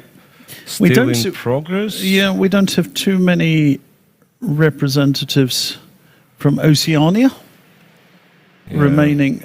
And unless there is a perpetual check, which looks unlikely, then it would seem... If you give this check, it's one check only, right? Yeah, okay. We run? You've got to run. And then this check. Yes, King. Well, not this to G5. is not advisable because Queen G7. Yes. But King to E5. Yeah, it's a little bit more than one check. Yeah, it's a little bit more than one check. You can take on G7. Why don't you do that? Can take on G7, but I thought King E4. Yeah, Queen B7. And then, you do have checks. Keep going. Keep going. Maybe there's a feeling it will find safety, right? He will find safety, and I think Bobby Cheng's chances will evaporate fairly soon. Yeah. So this is it. Nigel, how about Queen C5 so that you cannot block? Yes, King F6. Still a check here, and I'm trying to give a check from C5, it doesn't help you. Yeah. So I cannot prevent this king from... It's going somewhere, maybe to A3, maybe to somewhere. I don't know where it's going, but I think... maybe it's going to A1. A1 block on B2. And that's it. That's going so A2, and it's going to be made. Yeah. So then Abusatorov versus Giri. Yeah. Remember those two bishops. Hang on a second. We've got another result with the old man. Can we check this? Sorry. I great respect for Mikhail Krasenkov. Yeah, but that's what I said. Pragananda has won. Yeah. That's one we did look. Pragananda has won. Sorry. So that's here. Yeah. Yeah. So that's a win. Okay. They got the. I keep getting sent results incorrectly. In fact. We can check that. So it's a very, very... this one. Yeah. Who's playing? I don't think it's Giri who's playing for... Yeah, of course, it's White who's trying to win here. Bishop C5. Interesting. And then F5 was played. I think he's going to play Bishop B7 or something. Yeah, for instance... It's interesting that if you swap it, somehow you can't stop it at all. It will cost you... No, it doesn't matter. It doesn't matter. King E3. King E3. Okay, I go C6. I go Knight F7, for example. this, you go And 96. you go somewhere. Never. Yeah. So I don't play c8 queen. I go king h3 actually, and probably just win, right? Probably just win. You trickster.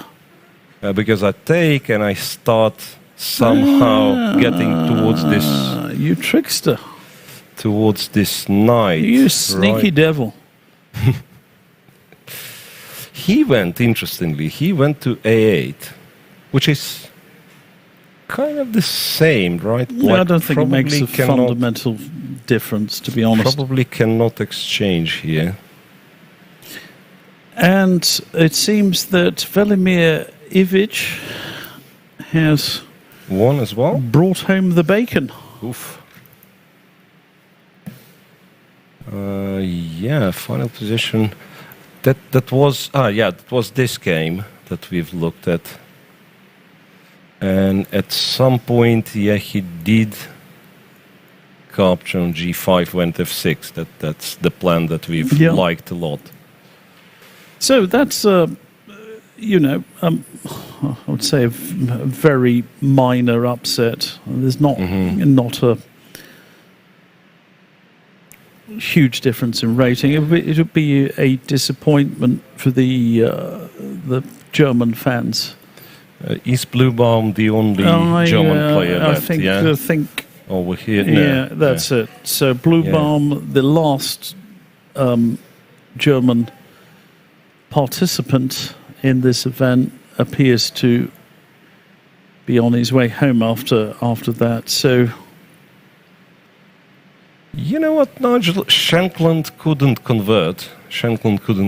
Remember, it looked like a very promising position. I'm sure if we put the engine on this, we're going to find that White was doing very well, but sometimes... It's like White somehow achieved... Black achieved a lot. Exchanged one bishop, and then already here it didn't look that deep. Okay, maybe still it did, yeah.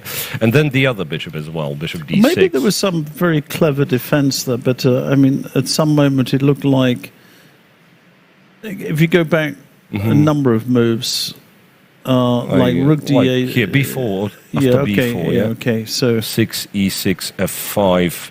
And now I think... rook e1, that's what he's done. Yes, okay. f4, bishop a7. Yeah, now bishop rook d8. What did he do? Yeah, rook d8, king g2. Yeah, can I just point out a little... what's wrong? Rook d8, bishop c5. What's the idea? And I think his defense is as follows. Well, maybe he's got other defenses. He wants to exchange the bishops. And... possibly then bishop c8 is a cunning defensive e8. e8, sorry. So exchange bishops first. You exchange the bishops, you go bishop e8. So now if I take, I'll take it's kind of okay.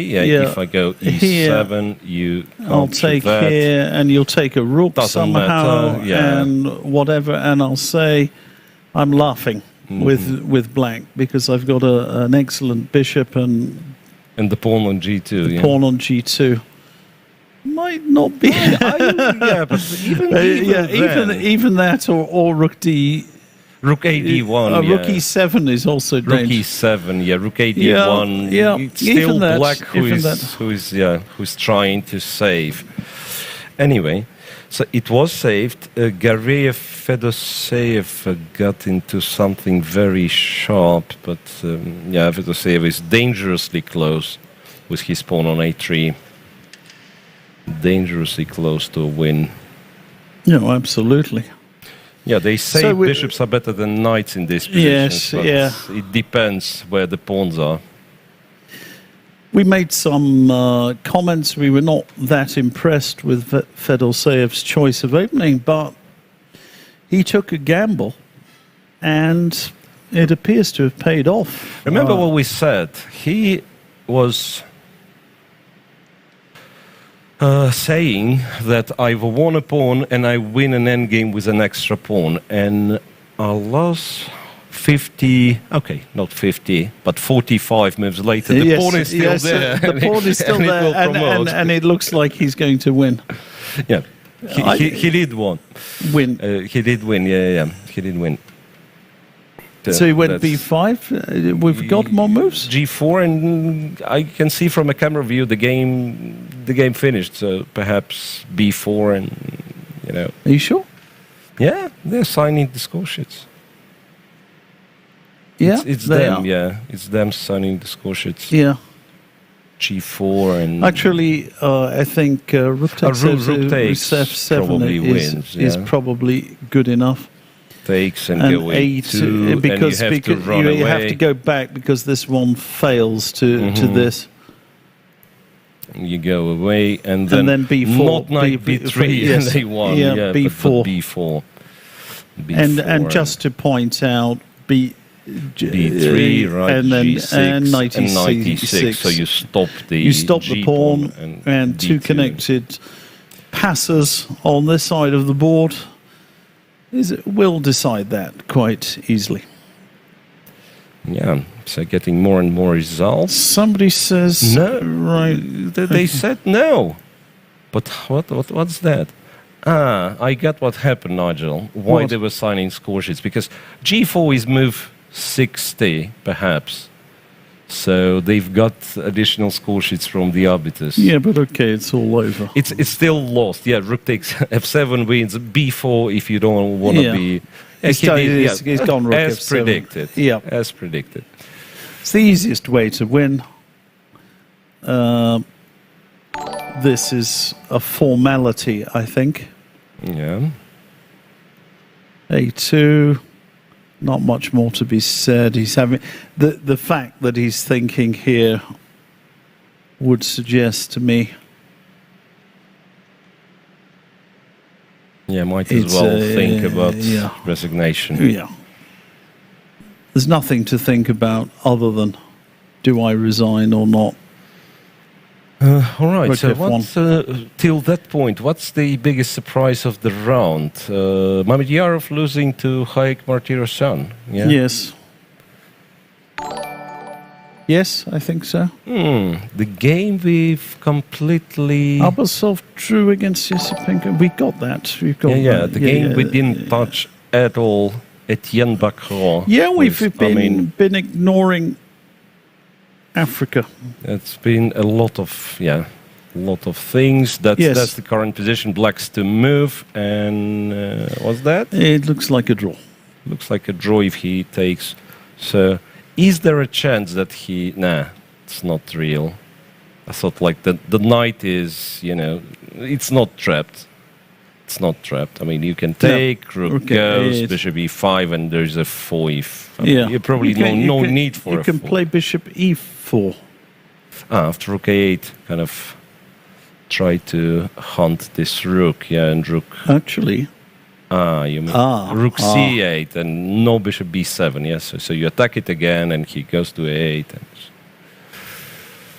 And the thing is, in such positions, that this... Probably not here, but sometimes you'd regret not accepting a draw, right? So this a pawn might be.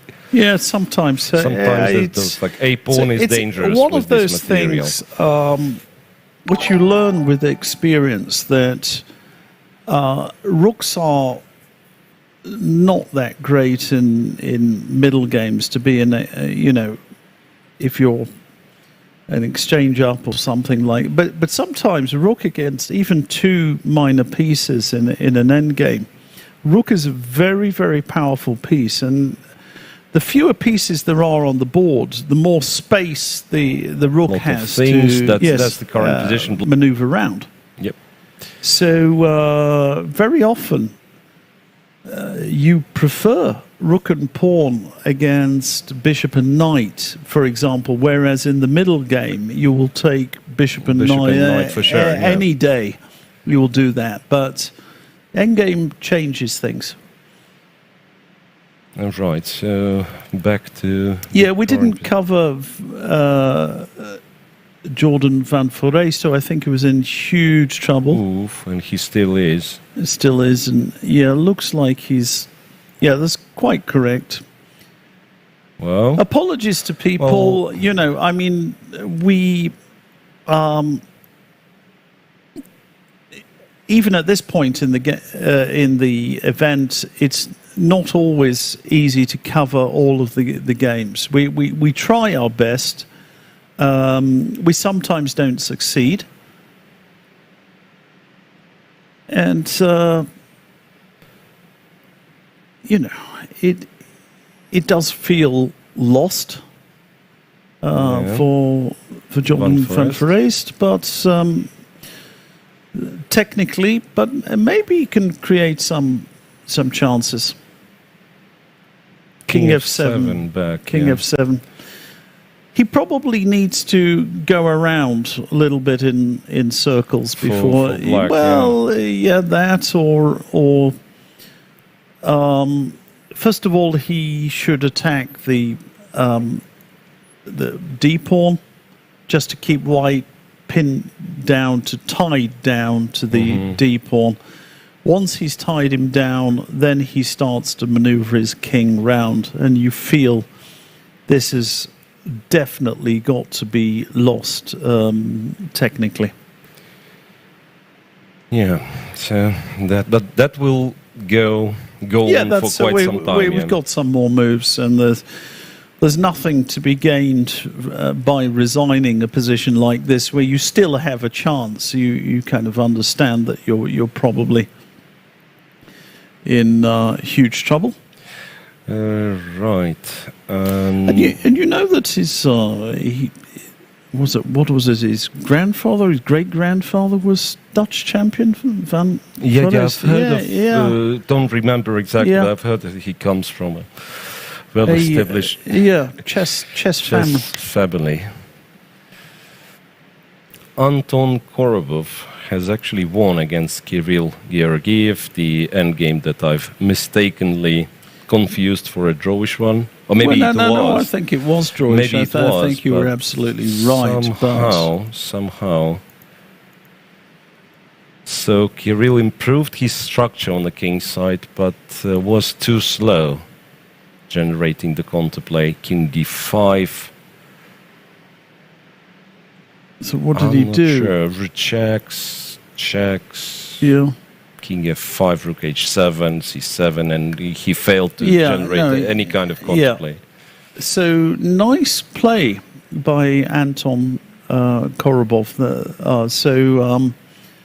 We didn't think that was so easy at all, but he seemed to win pretty effortlessly. Yeah. Maybe Black's defense was not optimal. That could be the case. What's interesting here, remember, was trying some queen e3 and c5 stuff. He simply went here and queen d6. Yes. Would you believe that? So the amazing. bishop d7 and the bishop's traded, and it's a four rooks ending, and somehow whoa. That is, Nigel, that is the move you certainly would be kicked out from Botvinnik school. Rook a8 and Bolton Chess Club as well. Especially, that's you play Rook a8, you're out of Bolton Chess Club. I got kicked out of Bolton Chess Club. You know that. Playing the King's Gambit. Well, no. I look, when I was 7 years old, my mum rang up the secretary of Bolton Chess Club. And my mum said, my boy would like to join the club. And the secretary, she said to my mum, well, how old is your son? 7 years old. And they said he should be in bed at that time. He shouldn't be playing. So that was it. So I got kicked out of Bolton Chess Club. And nowadays, the times have changed. And if you're not an international master by the age of 7... International master, if you don't have... if you don't have 2 GM norms by the age of 7... they don't consider you to be a young talent. Just forget about it.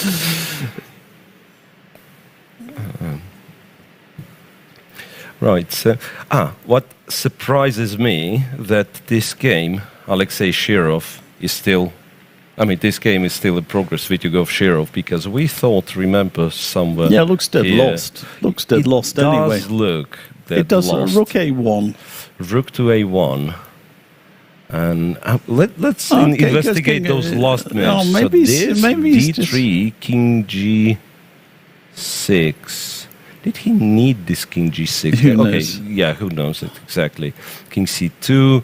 Now you go here and D2, right? Okay, it doesn't matter.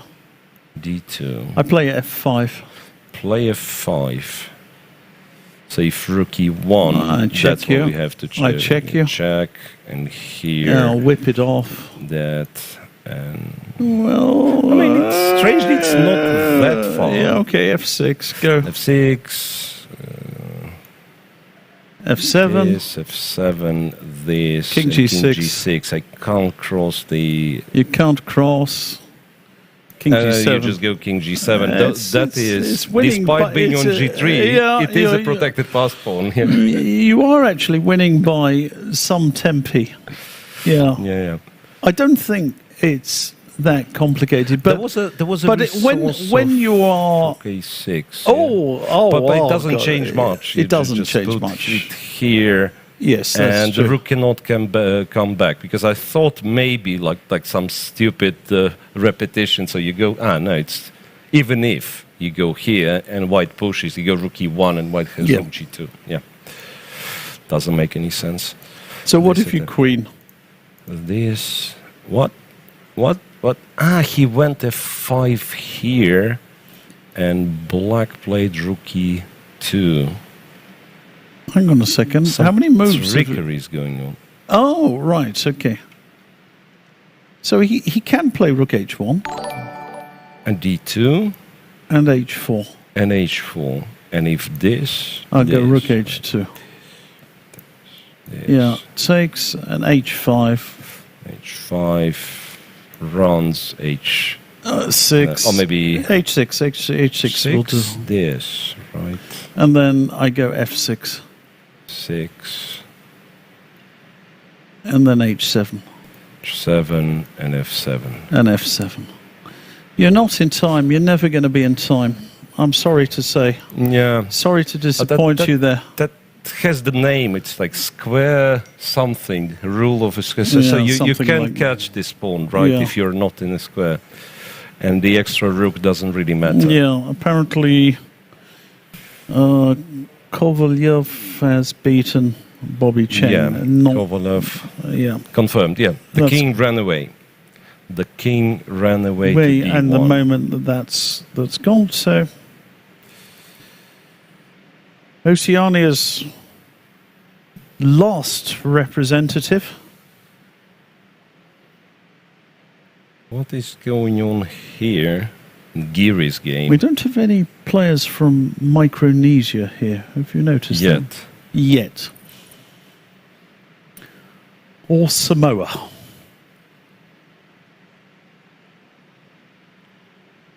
Do they have a chess federation Where? in Samoa? Not yet. Not yet. Okay, something has finished. Oh yeah, Vitugov wins. Yeah, Vitugov wins. He actually went rook F1. He thought, 2 pawns are enough. yes. Yeah, Rook no, H2, well, in F6. fact, F6, yeah, that's good enough. That's good enough. More results. So that is a win for Vitugov. What's left? Yeah, Giri Abdusatorov is still playing, and here closer to the bottom we have quite a... No, wait, Korobov has won. 4 games closer to the bottom of a cross table. Navarra being potentially a dangerous chap in terms of longevity of his game. Look. Yes. So what's that? An exchange for 2 pawns. It's not even clear who's playing for a win here. White. It's white, yeah? Yes. Okay, black doesn't play for a win. But I mean, how serious, okay, let's put it, how serious white is about Is that what he's playing done? this for a win. Yeah, Well, rook d8. Maybe he is serious. You know, Who he's knows? serious. He's very serious.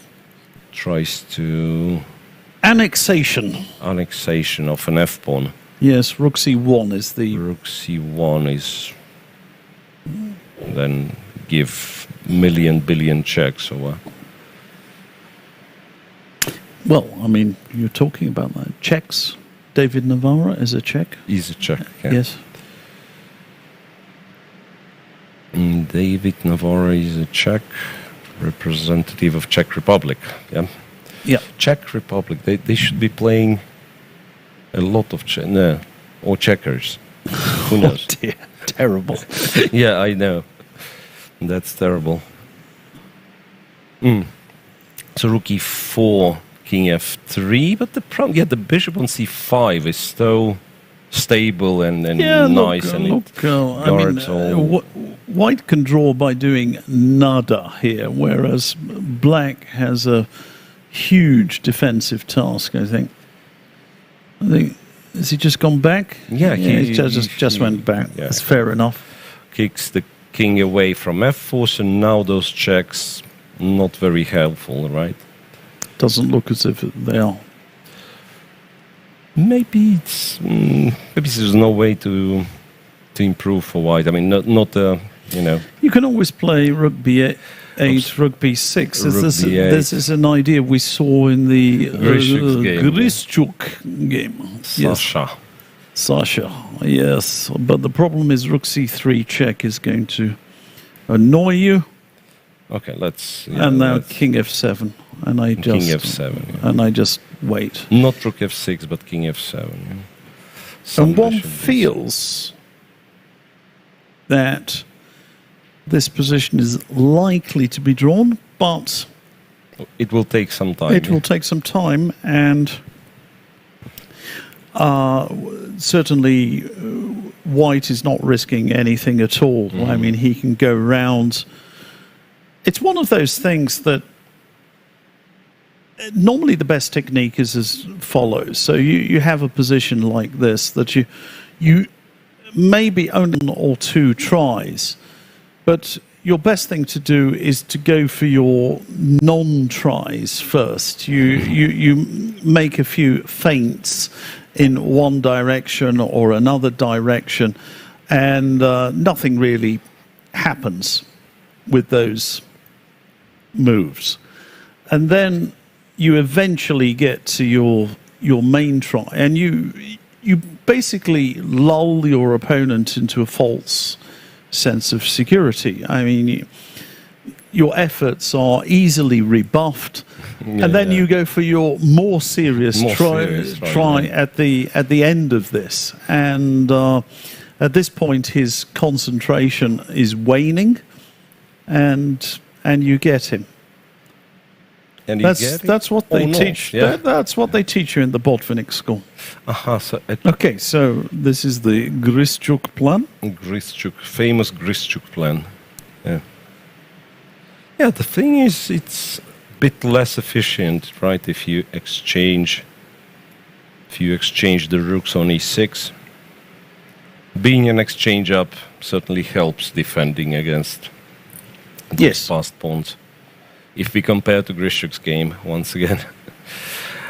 So there is that. There is 1-4 rest, which can also last for quite some time. Yep. Did we see the Etienne Bacro? Etienne Bacro, we've seen. King D8 and an immediate draw was agreed. Okay. So immediate draw was agreed. We've got that. That's it. Okay, so I shall fill in the results while you're... Bacro is 1-4 rest. Yeah, we've said that. Grandelius and wow. Somebody is definitely better there. That was this kind of boring position. It no longer is. White to move, and you have some choice of what pawn you are starting with. Which way Pushkin is going? Yeah. I'm just wondering whether. You're looking at the crudest. Yeah, I'm strangely looking at the crudest. Yeah, and where the king is going. Okay, because so you go C2, go b4 first. Yeah, b4 and wait for That's also clever. Yeah, b4. Okay, let's say h4. This. King c4. King c4. We promote at the same time, and it's going to. It's going to be a draw. Is it or not? I'm not sure. With such a king, you'd better capture both pawns, because if you take only one, it might be a draw theoretically. Queen b6 check. Yeah, like queen b6. Maybe checks from that side. Yes, and now I cannot go to the. It's just a draw, right? Because I cannot go to the f file because you'll take them both. Yeah. Unless your king can go to. No. But that's no. Your king can go to f8. You run out of squares there, don't you? Which way? Let's say we go here. You go this way, and then. We can't. We're not in time. King f8. No. It's just check, a perpetual, right? Oh, you can take on f2. You can take on f2. But this is a it's a draw. Quite instructive perpetual from you basically cannot run away. Well, I would do the shorter perpetual that way too. Over there. Yes, you do the. You can that's a more alternate one with the other. Yeah.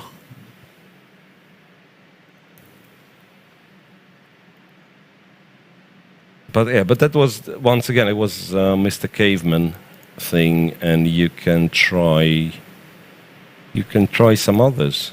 That's a very complex position, I believe. Oh wait, and what happens? Okay, I run with the H pawn.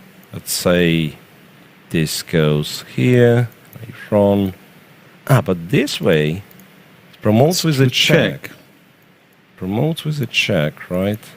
So I'm kind of queening it first, and I have no clue why I did not attempt to catch this up with a knight, but somehow, somehow I believe, this is the first thing to check. B1 and King f4. King f4. But this is unlikely to be winning. I don't know. You just some knight c5. You don't even need the perpetual check this way, yeah? No.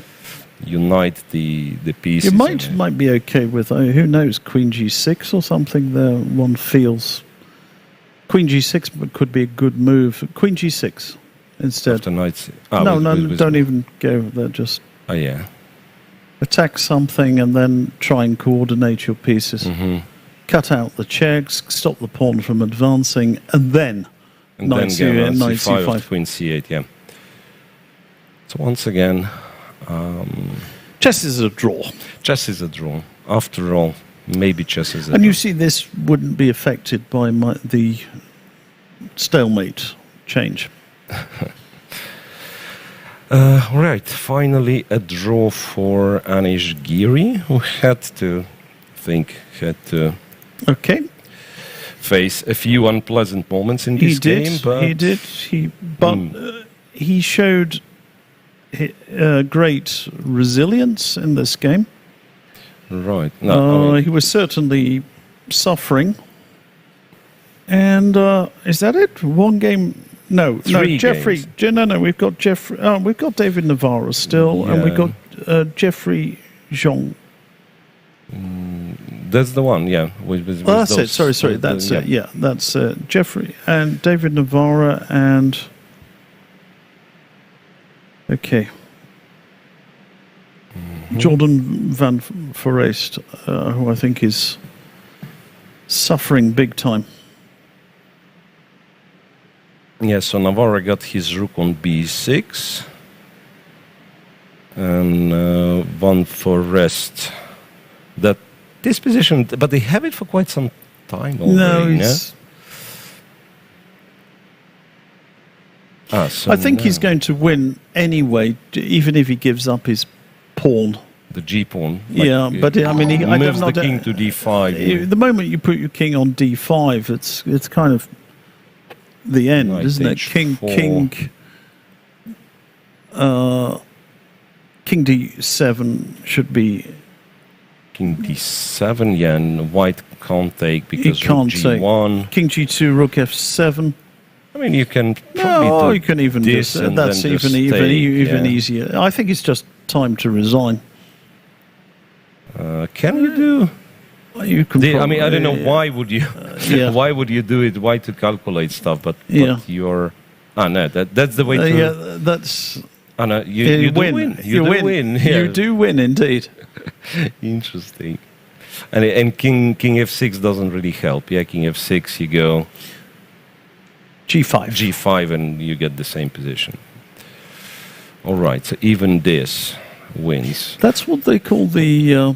But why did he give a check? Doesn't matter. What matters?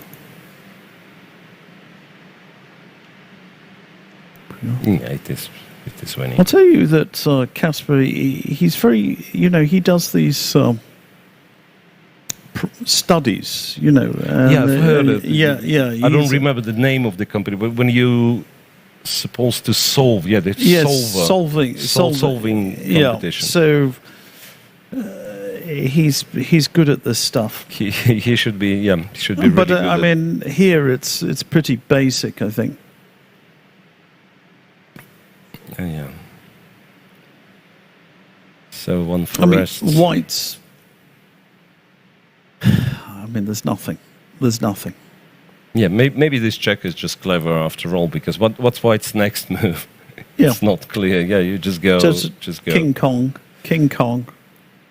Just go, and it's nothing to be done. The knight's in fact somewhat stuck on.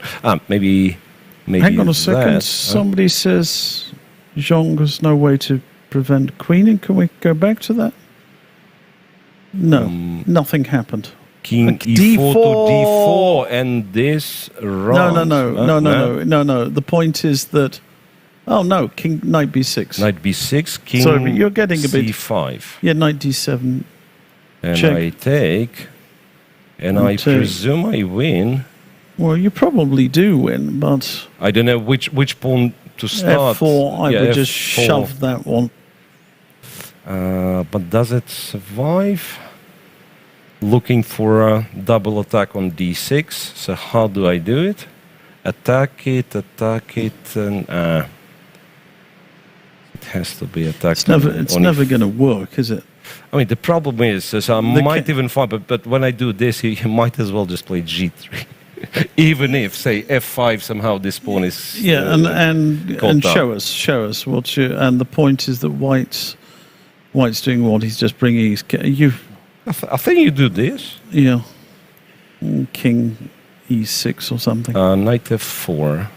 Oh, that might I'm be an idiot. Yeah, no, f5 will win. Yeah. King d5 and f.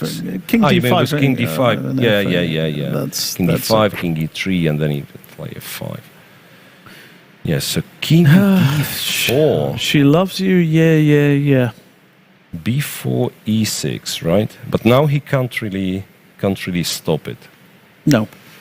Can't stop it. That?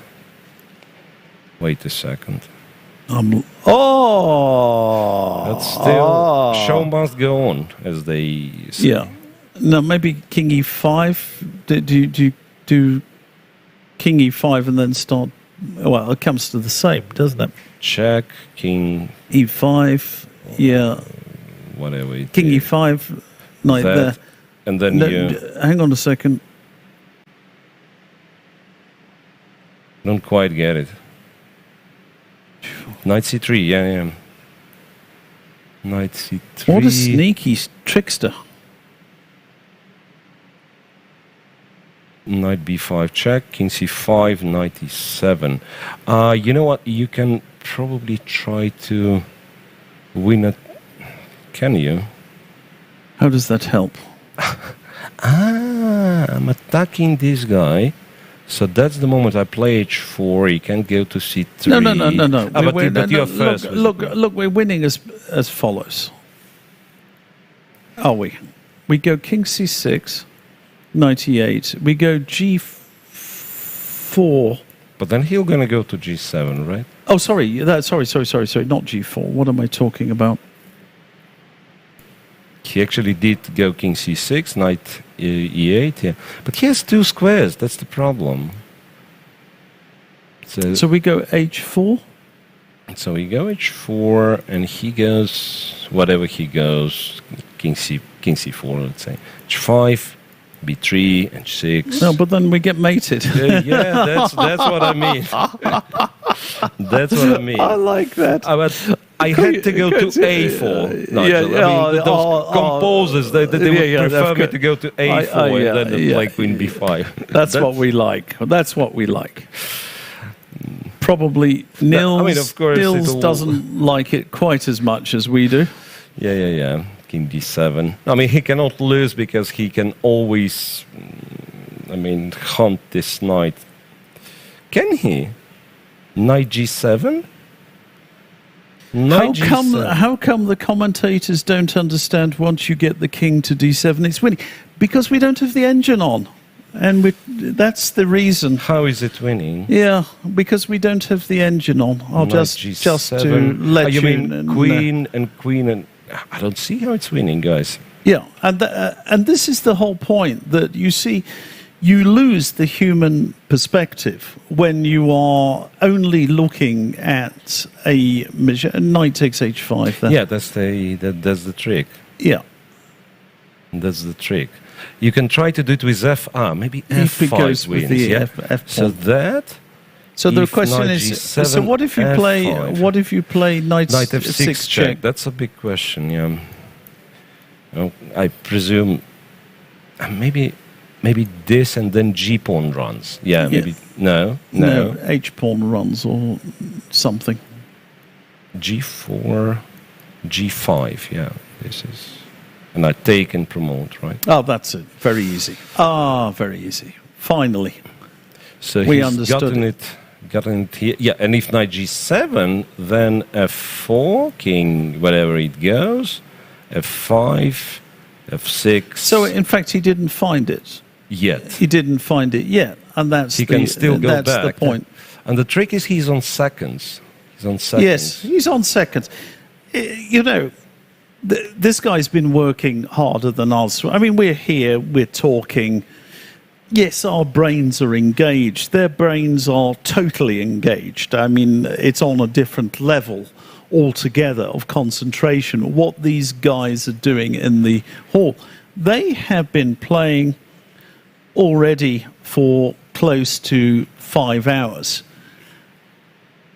And they're starting to get tired. Yeah. And what do you do? How do you win? F4. Do you win now? Maybe like that. Maybe that wins. Okay, once again, king c4, you push, king, you push, pushkin, f7, G, give a check, knight g7, g7 check, or knight g7. Go to g7. And then what do you want? And then, queen.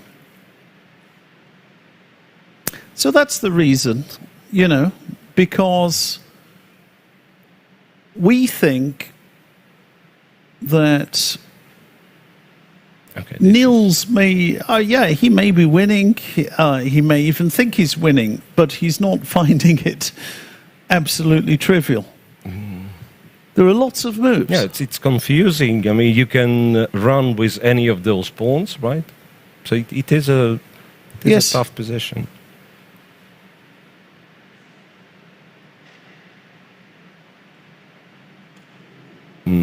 And so apparently f4 was a triple question mark, which says somebody. Inane human comments have some relevance in the position. So the position is unclear. Yeah. Well, unclear. It's not easy. That is the whole point. Unclear for those playing the game. No, yes, I mean, and they can't be certain. Yes, they're doing what they think is best to do in a position, and Van Forest went down against Kasper Puren. So, the winner of Vaikanze will have to win with black tomorrow on demand. Why Nils didn't go for king d8? Because he doesn't have an engine strapped to his leg, and he doesn't have an earpiece listening to you guys.